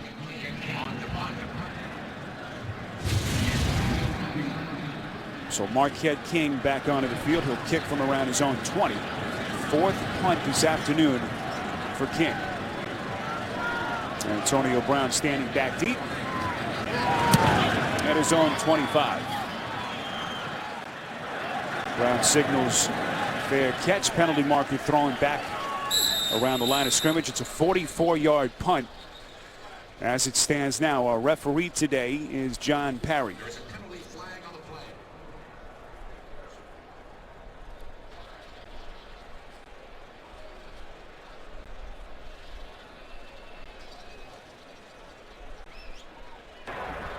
Illegal kicking player downfield, number 55, 5-yard penalty will be tacked on from the end of the run. First down. So 4th penalty against Oakland, and they'll tack off some yardage when we come back. Coming up, time permitting, after the game, the Subway post-game show. JP, Dan, Shannon, Boomer, and Coach Cower for all the latest NFL scores. It's all coming up on the Subway post-game show. 21-3, Steelers down early 4th. This is 1st and 10. Brown has been a workhorse receiver. Last 4 possessions, Rich, Steelers have moved the football, had that marathon 9-minute drive, but they missed a couple of field goals. Yeah, really ugly, and the one that really hurt was that first one in the second half, where they come out, 16 plays, 66 yards, chew up 9 minutes and 11 seconds, and he missed a field goal. Roethlisberger, 2nd and 7. Deep down the sideline. It is intercepted. Mike Jenkins has it for the Raiders. Sanders trying to rip it back, but it will be Raiders football. Roethlisberger took his chance. Jenkins burns him. Well, you're right. That's exactly what he did. Spiro takes a chance. I mean, he just throws this one up. Mike Jenkins isn't fooled at all. I mean, he is way out in front of this. In fact, he's out in front of the receiver. He runs the route for him. He does a nice job holding on to it, despite the efforts of Emmanuel Sanders. The NFL on CBS is sponsored by FedEx One Rate. Simple flat rate shipping with the reliability of FedEx. McDonald's, I'm loving it. And by Cadillac.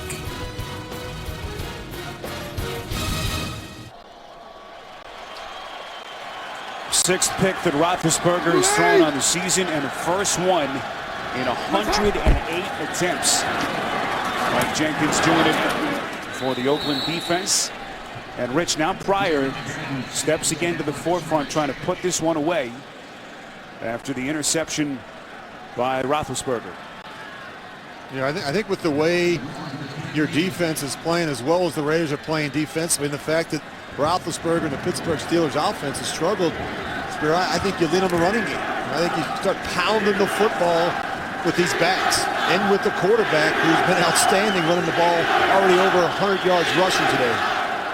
106 rushing yards for Pryor, nearly 60 for McFadden. Kobe Ford buried after the catch. Football comes loose. No signal yet. It's Steelers football. What do we just say? Run the football in this situation. They try a quick screen and do the one thing they can't do, turn it over in this part of the field and give the Pittsburgh Steelers some hope. It has been a shaky day for Jacoby Ford. Narrowly avoided a fumble earlier on a punt return. And this time it's Kiesel who snatches it for the Steelers.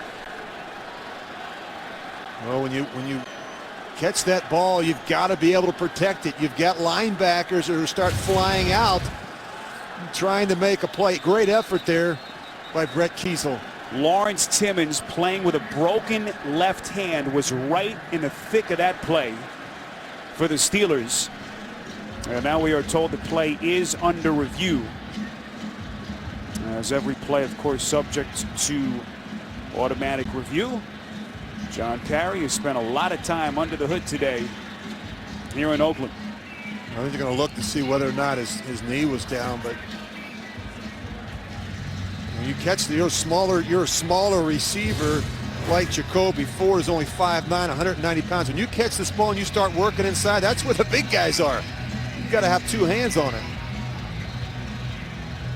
Lawrence Timmons, that monstrous performance in the win over the Ravens last Sunday. Career high 17 tackles, 12 unassisted. And this potentially breathing new life into the Steelers, but was Ford's knee down? I think he was questioning whether he actually catches it. I think he has possession, and then he's struck and the ball comes out. You mentioned Timmons' effort last week. Spiro 17 tackles and did it with a broken hand for most of the second half. Not exactly sure when he did it in the second half. Didn't come off the field. And what a big call this is. Steelers potentially will have it at the Oakland 11. All three timeouts, and still 13:06 remaining in the fourth. Well, Rich, as bad as they've been, they've got Roethlisberger, a two-time champ, certainly the firepower to do it. Well, the one thing they can't do is turn the football over, and you look at the angle there. Really, the ball's on the ground. It's a question of, do you have possession? It happened so quick in that pile. For the fourth-year player out of Clemson, missed all the last season after foot surgery. Here's John Parry. After review, ruling on the field has been confirmed. Catch, clear possession, 3 steps, football act, ball loose prior to being down by contact.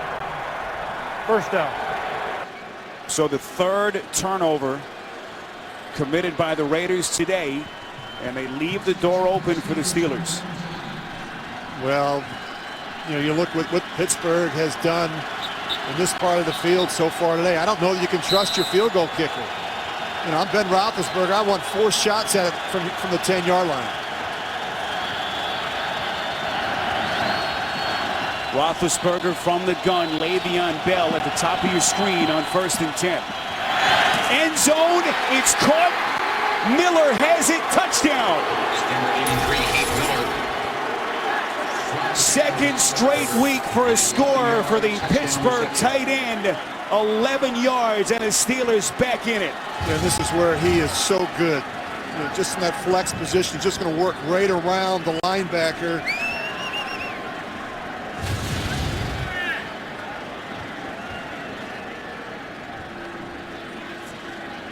A team that has generated virtually no offense off of turnovers this season. And now this play under review. Well, as soon as he catches it, he's going to get hit from behind by Ross.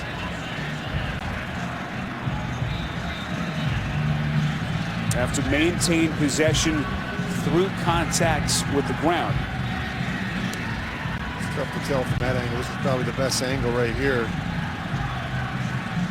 Well, that might have hit the ground. Well, it's hard to tell.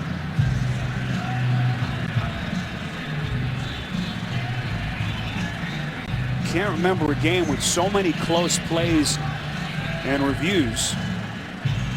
That's the best angle right here. You see Miller kind of trap it right there. No, that thing hits the ground. It literally goes. It starts going down his chest. It looks like it hits the ground. Call on the field is a touchdown, so they need video evidence to overturn conclusively. And a couple of agonizing moments here as the Steelers await the call. Well, I think this is the best angle right here. Clearly, he doesn't catch it cleanly. You're going to see the ball start sliding down. You look at his left forearm, you can tell it hits the ground. And then he does the next best thing, tries to scoop it up. But I think clearly that ball hits the ground. It's a terrific play on the back end by the Raiders safety, Brandon Ross. He puts a lick on Heath Miller just as he's getting ready to grab that one. Steelers have been as unlucky as they have been poor today. Remember that was timely mistakes. Yep, remember that was first down, so they've got a couple more shots at it.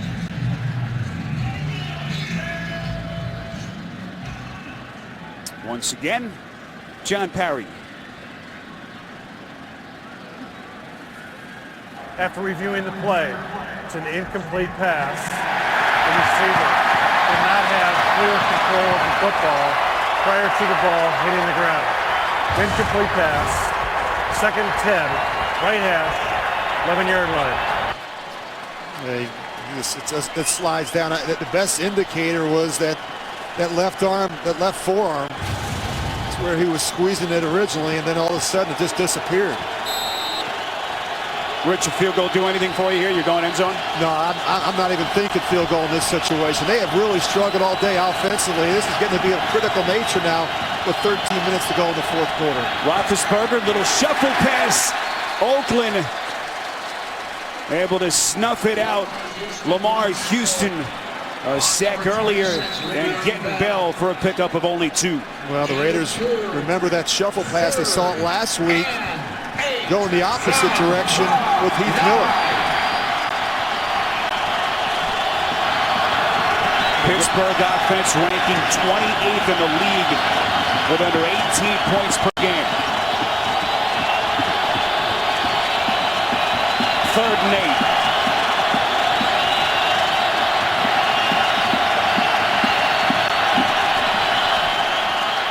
Roethlisberger avoiding the sack, finding his man. It's Sanders.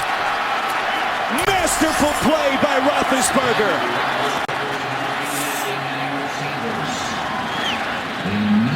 Well, he is so good in the pocket. We talked with him last night about the basketball he played in high school. He said he was a point guard, slipping and bobbing and weaving and just buying some extra time. That's all Ben Roethlisberger right there. He's so strong in the pocket. He does such a great job fooling defenders, either with that pump fake or his ability to slip and slide and get skinny in the pocket. Roethlisberger, growing up in Ohio City, played basketball, learned how to be shifty playing point guard. He was never the best athlete, but boy, did he learn the moves that have served him well in the NFL. The Steelers breathing life into their cause on CBS. Well, 3 pivotal turnovers committed by the Oakland Raiders today. And you see what the Steelers have tried to do off of them, Rich, as they are right back into this game now, down 11. Yeah, they get, obviously, defense came up with a big stop, a big turnover there, and that was huge for Pittsburgh. Spiro Ditas, Rich Gannon, our entire CBS crew with you. O.co Coliseum. Temperature dipping towards the low 50s on an overcast day. Swayze boots it to the back of the end zone. This is Tywan Jones.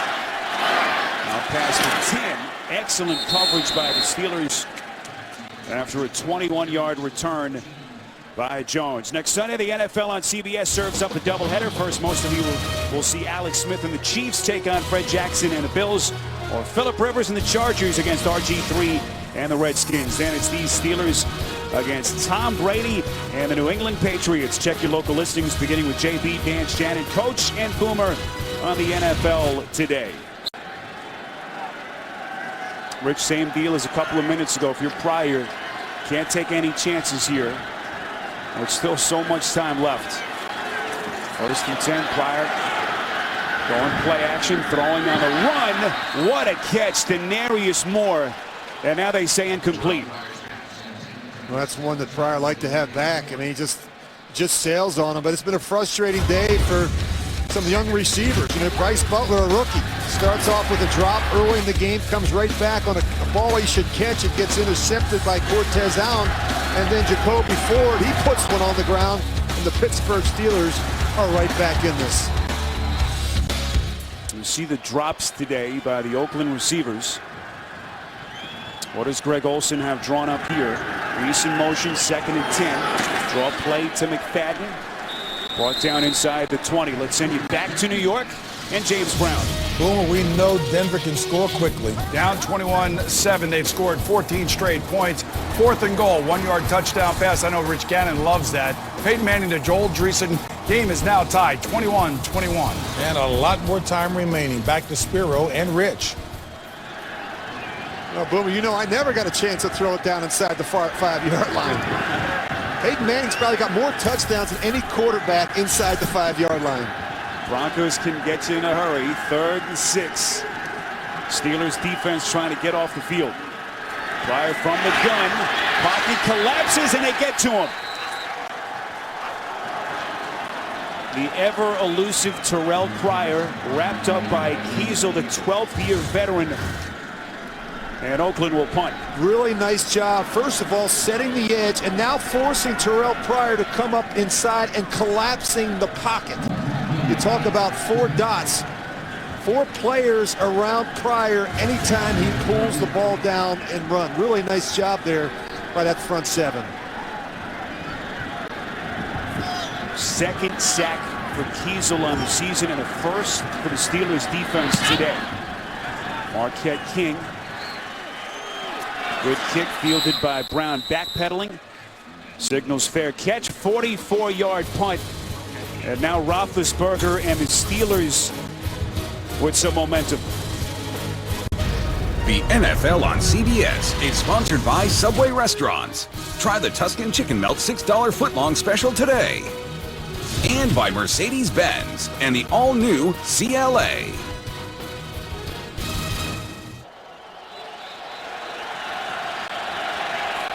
Spiro Dedes, Rich Gannon, our entire CBS crew with you from Oakland. 21-10 Raiders. With the Steelers after that last touchdown drive back in it.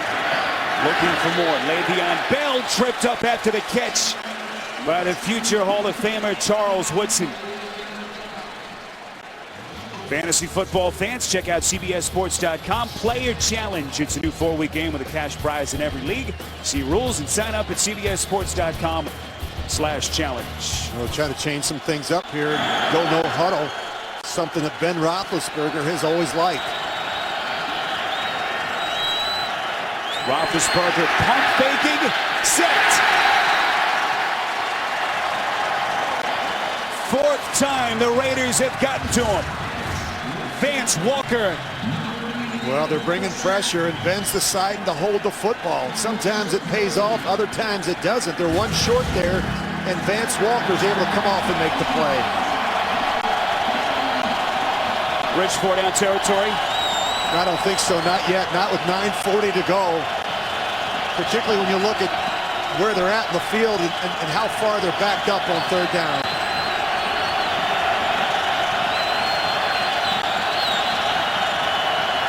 Comes the pressure again.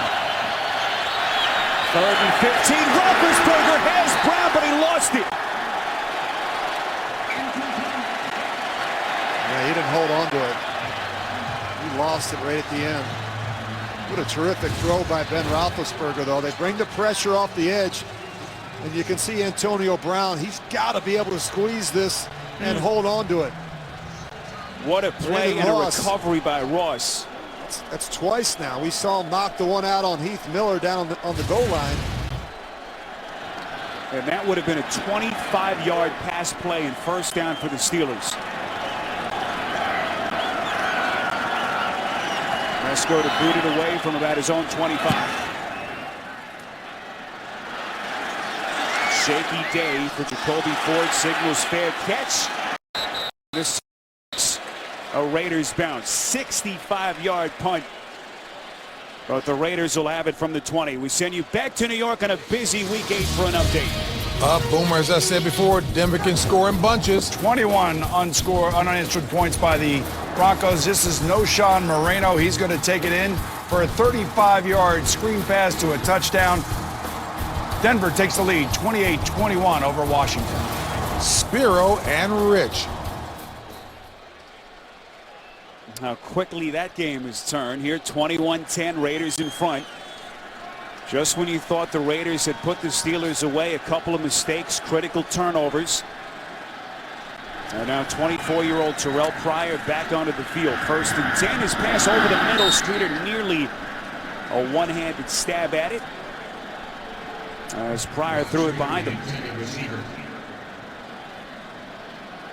And now the football, we're told, was tipped. It was Ziggy Hood who got a hand on it at the line of scrimmage. As we take a look at some of the statistical numbers, and Rich, I mentioned it earlier, but this part of that next phase of evolution for Pryor. Can he put this game away and win it? Well, it's experience, and this is an opportunity, to finish it. 2nd and 10. McFadden tripped up. You can almost feel the momentum change a little bit in this one, Spiro. I mean, this is an opportunity we've been talking about. You get the experience of Ben Roethlisberger and this Pittsburgh team, and the youth and the inexperience with a young quarterback like Terrell Pryor. And, you got a team, you can't allow a team like Pittsburgh to hang around. You got to start making some plays here in the 4th quarter. Steelers back-to-back wins over the Jets and the Ravens. After that 0-4 start, worst start for the Steelers in 45 years. Here come the Steelers, 3rd and 8. Pryor surveys the field. Polamalu forces him out. Troy Polamalu able to make the big play, and the Steelers defense off the field. Just keep an eye on Troy the whole play. I mean, there's a reason why they've got him down there. He's got coverage. You see him fly out in the coverage. Now, once he realizes that Pryor is going to pull it down, he's not even going to wait. He's just going to come up and make this play. You talk about great instincts at the safety position. Mentioned it earlier, Dick LeBeau in our conversation yesterday said he has never seen a player process what an opposing offense is trying to do better than Polamalu.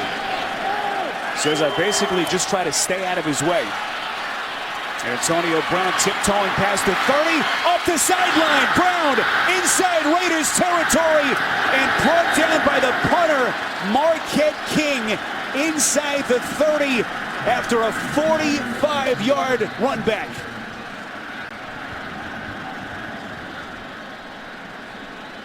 He outkicked his coverage. I mean, that was a terrific kick by Marquette King. Look how far back. Now look how much space Antonio Brown has, and some really nice blocks, and now he just hits it up the sidelines. It's a good effort here by King to make the tackle. He's just angry at that point.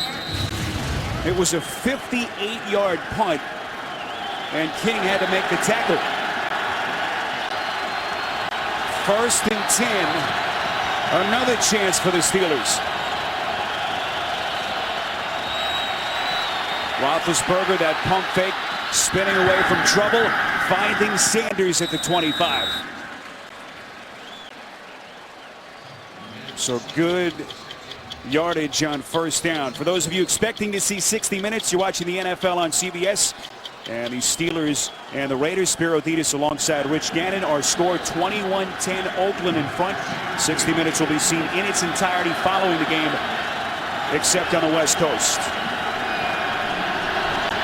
Felix Jones lining up in the slot towards the bottom of your screen on 2nd and 3. Roethlisberger over the middle, incomplete. Emmanuel Sanders unable to bring it in. Well, he's missed Emmanuel Sanders a couple times now on these routes where he's had to work backside. I don't know if he's anticipating Sanders just throttling it down in the hole or continuing to run right through. But for whatever reason, Roethlisberger and Sanders have missed a couple of those throws. Rich, what kind of play you like here for Roethlisberger? Well, I think there's an opportunity here for Pittsburgh. They got a decision to make if they don't get it here. I mean, do they kick the field goal or do they go for it on 4th down? They're down by 11. 3 timeouts left, 3rd and 3. It is no official call. It was through the offensive player's hands, and it is intercepted. Tracy Porter with a monstrous defensive play.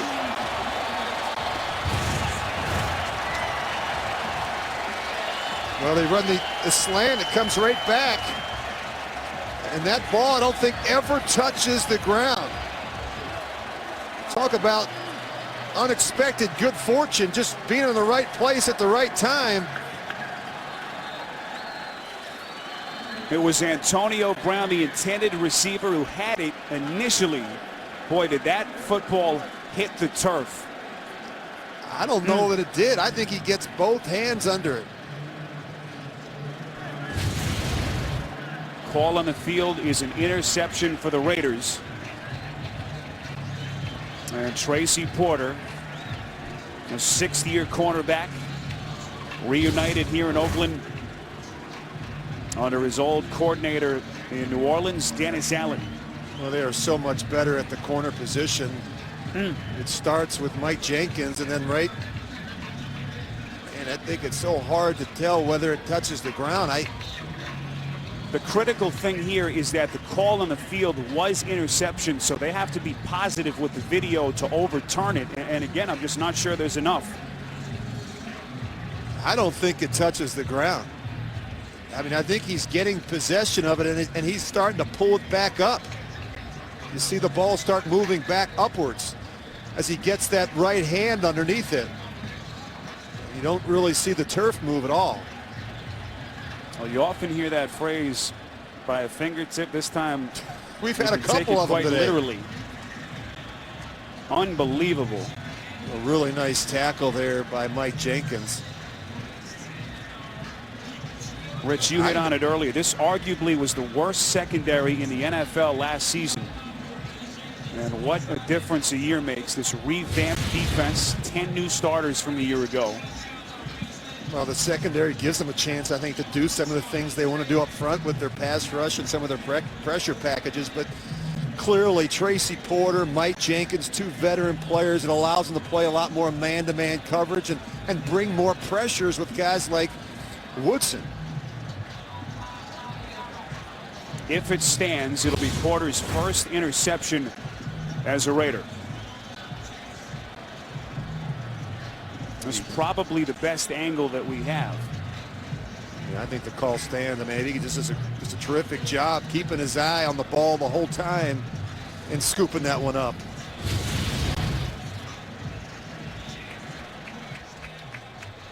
After reviewing the play, the ruling on the field stands. 1st and 10. Tracy Porter mobbed on that Raiders sideline, and a lot to think about for Antonio Brown. At the drop on the last Pittsburgh possession as Roethlisberger throws his 2nd interception. Rich, every time you think Pittsburgh had a chance, they make a mistake. Yeah, that's unfortunate. You know, turnovers have been a big story in this one for Pittsburgh. And now if you're their defense, you've got 3 timeouts left. And you've got to be able to create your own negative play. You've got to be able to come up with a takeaway right here.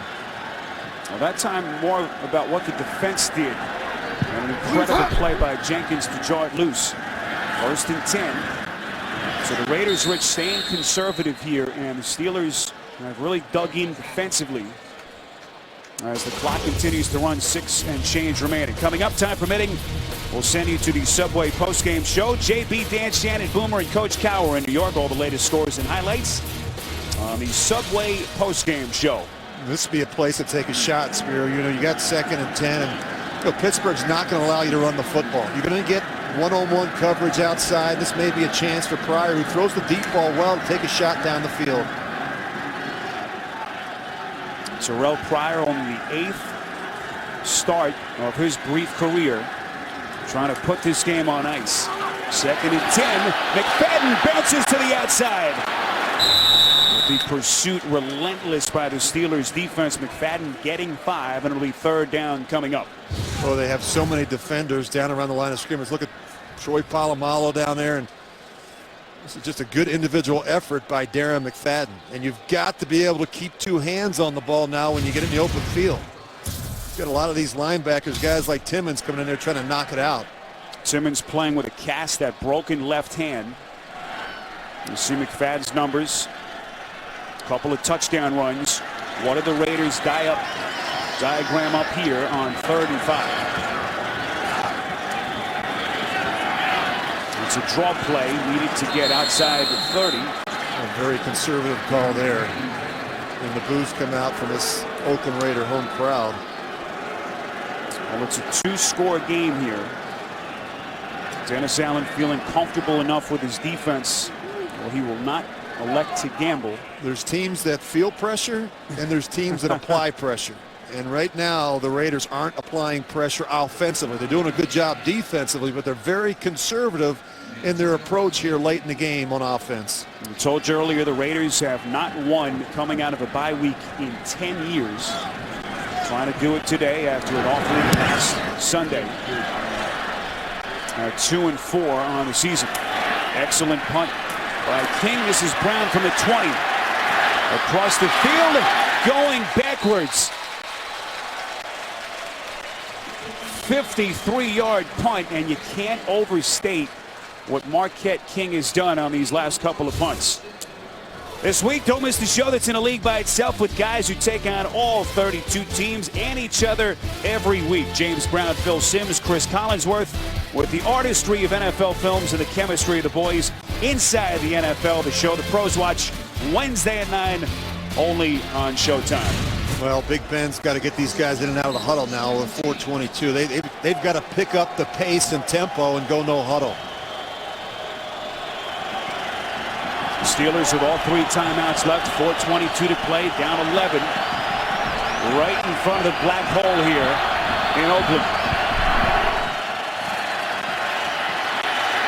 Roethlisberger finds his man. It's Jericho Cotchery, the longtime Jet, and forced out of bounds right at the 10. A lot of talk this week about Roethlisberger and Todd Haley finally able to break through as we're taking a look at the replay. Yeah, and you know, the more I watch Ben Roethlisberger, he's so good at stepping up in the pocket. You know, if you watch they've got some issues now at the left tackle position. They've had to rework the offensive line. They've got Mike Adams in there. Beacham has actually moved into to the left guard position, and they forced Roethlisberger with the rush to have to step up. Excellent play. Porter got a hand on it. It'll be 2nd and 10. Well, they run a little pick route, and Porter's able to get underneath it all and find a way to get that left hand in there and knock it away from Jericho Cotchery. David DeCastro leaving the game with an ankle injury earlier. They lost Ramon Foster to a concussion, so a very thin offensive line for the Steelers, dealing with even more injuries. 2nd and 10. They line up Bell in the slot, bottom of the screen. Roethlisberger throwing. It's caught. Antonio Brown sliding at the 40, 12 yards and a 1st down. Well, look at Ben Roethlisberger's eyes. I mean, he is looking right there, and he just does a nice job and a terrific catch. Great concentration by Antonio Brown going to get that ball. 9th catch for Brown, 77 yards. Raiders coming, 1st and 10. Roethlisberger airing it out inside Raiders territory to Sanders. 20 yards, and the Steelers move the chains again. And this is really where Ben Roethlisberger's at his best, in the no huddle, calling plays at the line of scrimmage. just wheeling and dealing. This empty no backfield set. They're getting 5 receivers out in the route.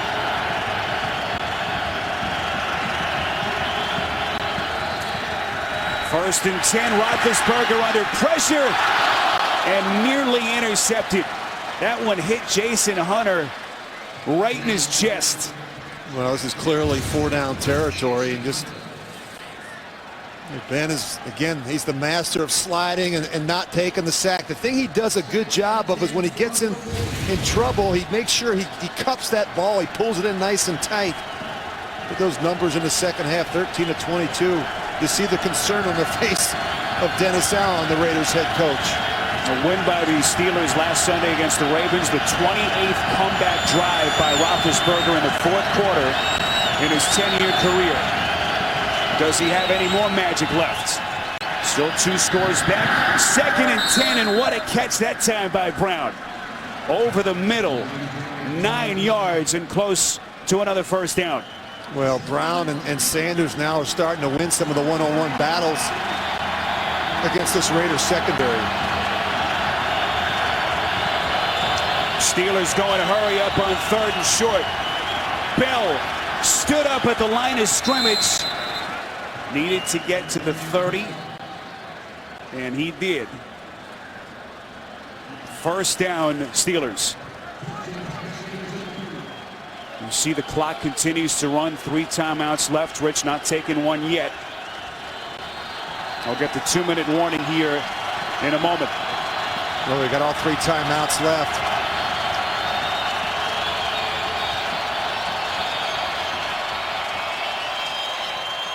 Raiders showing blitz, and they get to Roethlisberger. Daniel Muir getting there for the Raiders. 5th sack for Oakland. Well, the one thing they couldn't do on first down, take a sack, just throw it away in that situation. 2-minute warning as the Steelers running out of time on CBS.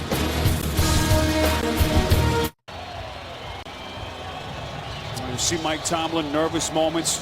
2 minutes, 22 seconds on the drive, Rich, as we hit the 2-minute warning. Have they used up too much time, do you think, on the drive? Well, not yet, Spiro, but the clock is becoming a factor now. They've got 3 timeouts. There's other ways to stop the clock other than take a timeout. But remember now, they've got to score a touchdown and get a 2-point conversion or a field goal. If they get a long situation on 4th down, they may elect to kick the field goal first. Keep in mind, Sweezum has missed a couple of chip shots today. 2nd and 16. Roethlisberger to Petrie. Inside the 20, it's a first down. And an enormous play as DJ Hayden, the rookie cornerback, forced him out. What a terrific throw here. I mean, this is a contested throw. You look right there, it's pretty good coverage by Tracy Porter. Perfect throw. The Petrie gets it done. 17 yards and a first down for the Steelers at the 19. Now, the only thing he can't do here is take a sack. Throw the ball away if the pressure gets too much. Steelers have all 3 timeouts left. Roethlisberger pulls it back, little shuffle pass to Bell. Open field. And he's brought down by Kevin Burnett. Rich, what do you do here if you're Haley? I don't think you think about a field goal. I think you've got to get the touchdown here in the 2-point conversion with the clock situation. Steelers need 2 scores.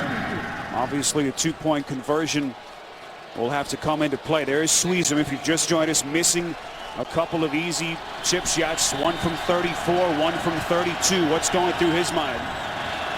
2nd and 3. All 3 timeouts left for the Steelers. They mark it outside the 12. This the 11th play of the drive, but now Roethlisberger will have to burn a timeout.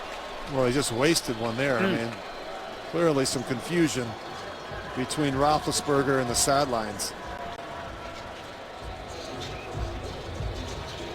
Tonight on CBS begins with 60 Minutes and an investigation into the attack on Benghazi, followed by new episodes of The Amazing Race, The Good Wife, and The Mentalist. Only CBS. Now, if you're Todd Haley, the offensive coordinator, you've got a lot going on in your mind right now. I mean, not only are you thinking about these plays, and you got a 2-point play that you're obviously thinking about, and then, of course, you're Mike Tomlin, you're thinking about the onside kick I mean, you're staying out in front of it, and you're trying to think about the different situations. Right there, Jason Tarver, the defensive coordinator for the Raiders, is just finding a way to get a stop here. Rich, how do you waste the timeout in that scenario? You've got a veteran quarterback in Roethlisberger. This is the worst possible time for the Steelers. 2nd and 3. This is the 11th play of the drive. Roethlisberger over the middle. It's the tight end Miller taking on tacklers inside the 5, forced out by Hayden. We've seen some really good efforts. We saw it a play or two ago from Le'Veon Bell, and now from Heath Miller. Watch the effort that he makes to try and get out of bounds. He absolutely is aware of the situation in the game. Nice effort there by Heath Miller. Miller had a touchdown reception negated earlier.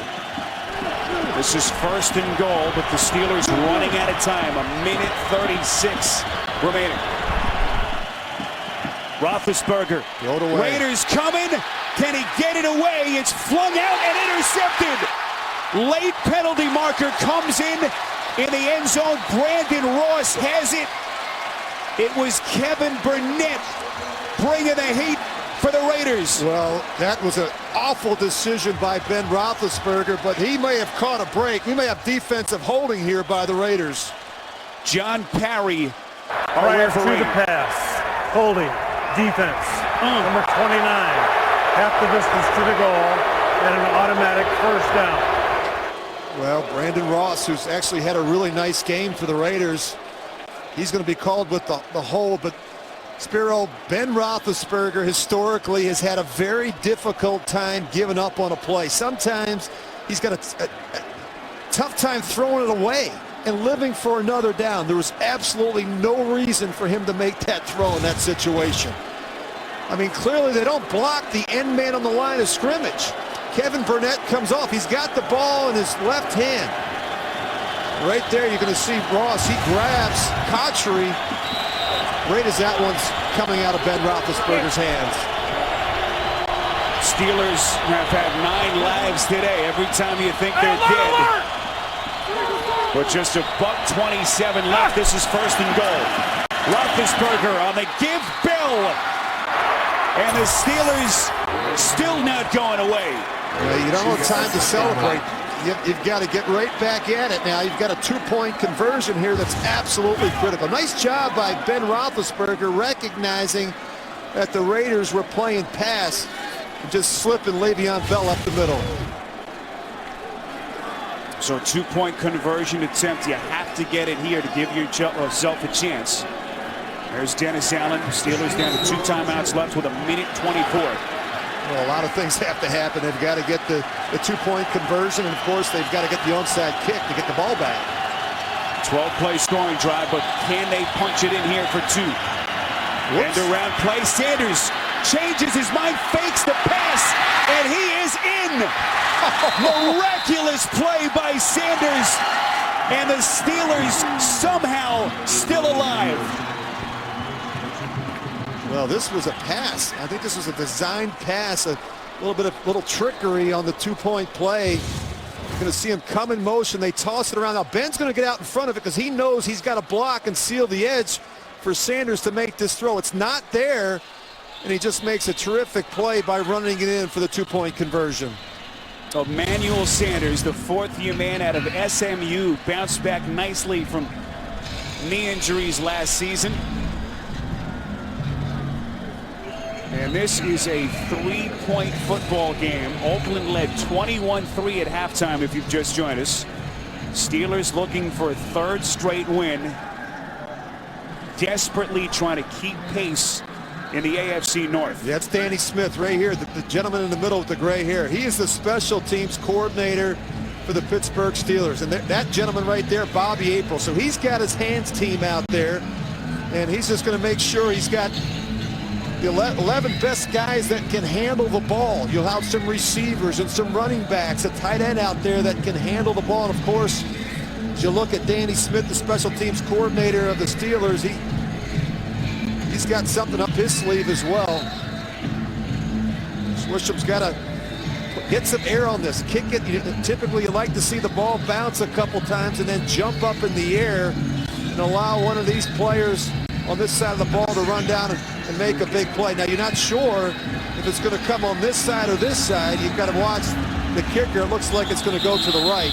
Ball comes off the tee. Well, now these guys up front, typically, they're the ones looking to block unless it comes right to them. They're looking to take away the hit. And these players are the ones that jump up and make the catch based on the kick by Sweezum. oh, it has been a nightmare day for Sweezum. A couple of missed kicks from inside 35 yards. We can make up for it right here. Onside kick. And the Raiders field it.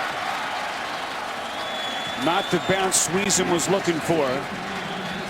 So now minute 24, and those two missed field goals, Rich, looming awfully large. Yeah, Sweezum's had a tough day. You know, he missed one from 34 and another one from 32, and really the same on the right hash. And we saw him come out at halftime and work in this part of the field.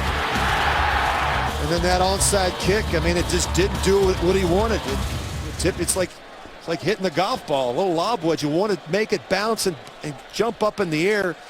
That one was flat all the way. So the Steelers, again, 2 timeouts left. Oakland, Rich, an offense that looked good in the first half, able to move the football. Only 1 first down for the Raiders in the second half. Well, the Raiders got to run it here 3 times. And 1st and 10, McFadden. Couple of rushing touchdowns today. Ball came loose, but after McFadden hit the turf, clock stopped at a minute 20 as the Steelers will take their second timeout. There's Ben Roethlisberger last week, the 28th comeback win with that 4th quarter drive over the Baltimore Ravens. Told you about Cincinnati winning big today over the Jets. Tomlin's bunch 0-4 to start the season. Somehow looking for a 3rd straight win. Well, it's been sloppy football for Pittsburgh today, really. And you look at in every phase of the game. I mean, offensively, they did not run the ball like they'd hoped to coming into this one. They've turned the football over. Defensively, they give a lot of big plays, explosive plays, and we've talked about the issues that they've had in the kicking game. You can't go on the road and do those type of things and expect to come away with a win. Now we are under review. Apparently to look if that McFadden fumble came before contacts with the turf. Well, he's got 2 hands on the ball. It's a question of does it hit the arm of William Gay or does it hit the ground? Well, from that vantage point, it looked like he came loose as he hit the ground. So this one a little bit too close for comfort for Dennis Allen. But he's still able to come up with it, so but that is scary. There's Dennis Allen, 2nd-year Raiders head coach, coaching against the guy he's looked up to for so long. Spoke yesterday of Dick LeBeau in almost reverential terms. Well, they're trying to create what Pittsburgh has in terms of continuity and consistency. You know, you think about that gentleman right there, Mike Tomlin. Pittsburgh's had 3 head coaches in the last 45 years. So you have continuity with your staff and your schemes, and then you draft players that fit what you're trying to do. That's what Dennis Allen and Reggie McKenzie are trying to accomplish here in Oakland. Kind of surprised this review has taken as long as it has. Here's John Parry. After reviewing the play, the ruling on the field has been confirmed. The left forearm and left elbow was down prior to the ball coming loose. 2nd down. So 2nd down, they'll spot it just outside the 45-yard line. 2nd and 9 from the 45. Raiders as conservative as you can be in the second half. Again, just 1 first down since halftime.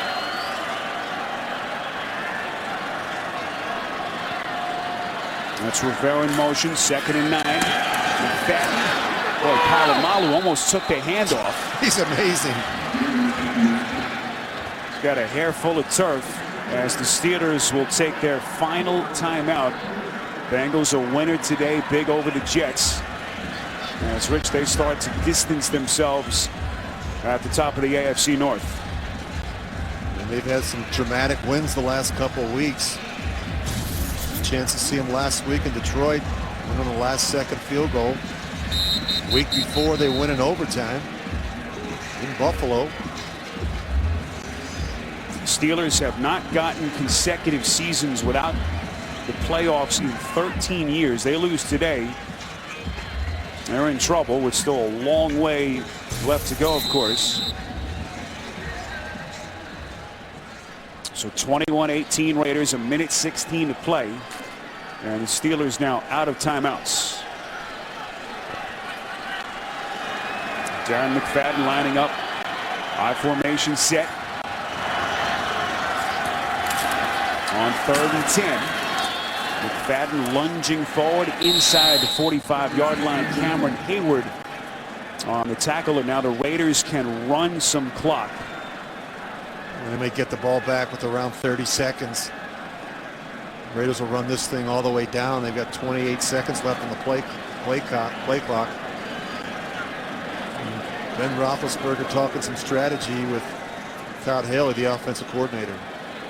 Roethlisberger told us yesterday, last season, a feeling out process with Haley. Of course, a lot was made about the relationship between those two. Last couple of weeks, it looked like they had made some breakthroughs, but it was a struggle today, to say the least. Raiders just took it away a game in this situation. So 28 seconds left. And you could really use a great punt here by Marquette King, who has struggled through the first 7 games with punts inside the 20. And if you're Roethlisberger, Rich, obviously you can only really work with the outside of the field. No timeouts left. Game. Offense. Yeah, you really got. I mean, you got to use the boundary. And of course, the Raiders are going to do everything they can to defend the boundary and force receivers into the middle of the field and try and rally to make some tackles. But the thing we know about Ben Roethlisberger is he can heave it. You know, that's the one thing that he can do. He can throw it a long way. And he'll hold it. He'll take a couple extra hitches if he feels he can make that big throw down the field. Antonio Brown inside his own 5. As King will try to pin him deep. I would have given this kid a chance to return one. Penalty marker comes in behind the catch. Brown going the wrong way. 40-yard punt. Jeremy Stewart on the special teams tackle, and what a day for King as we await the penalty. That may be a hold as well. King replacing the longtime punter Shane Leckler. Receiving team in the 28, half the distance to the goal. First down.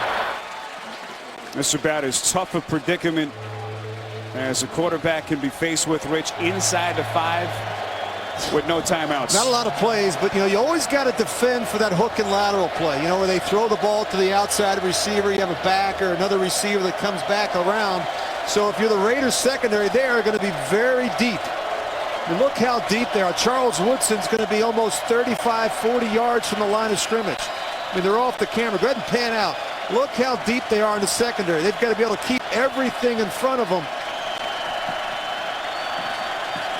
A lot of room on the boundary if you can get by the first level of defense. 1st and 10, Roethlisberger airing it out over the middle. It's caught by Sanders, but a lot of times going to come off the clock. Sanders really no play, but to just try to kind of pitch it, they said he was down. Well, they can't even get the ball spotted. The game's over. You really give yourself no chance when you throw it in the middle of the field.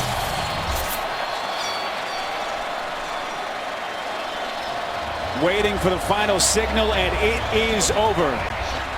Sanders, a desperation play as the Pittsburgh Steelers see their 2-game winning streak come to an end in Oakland. And for the Raiders, their first win out of a bye in 10 years, 21-18, your final.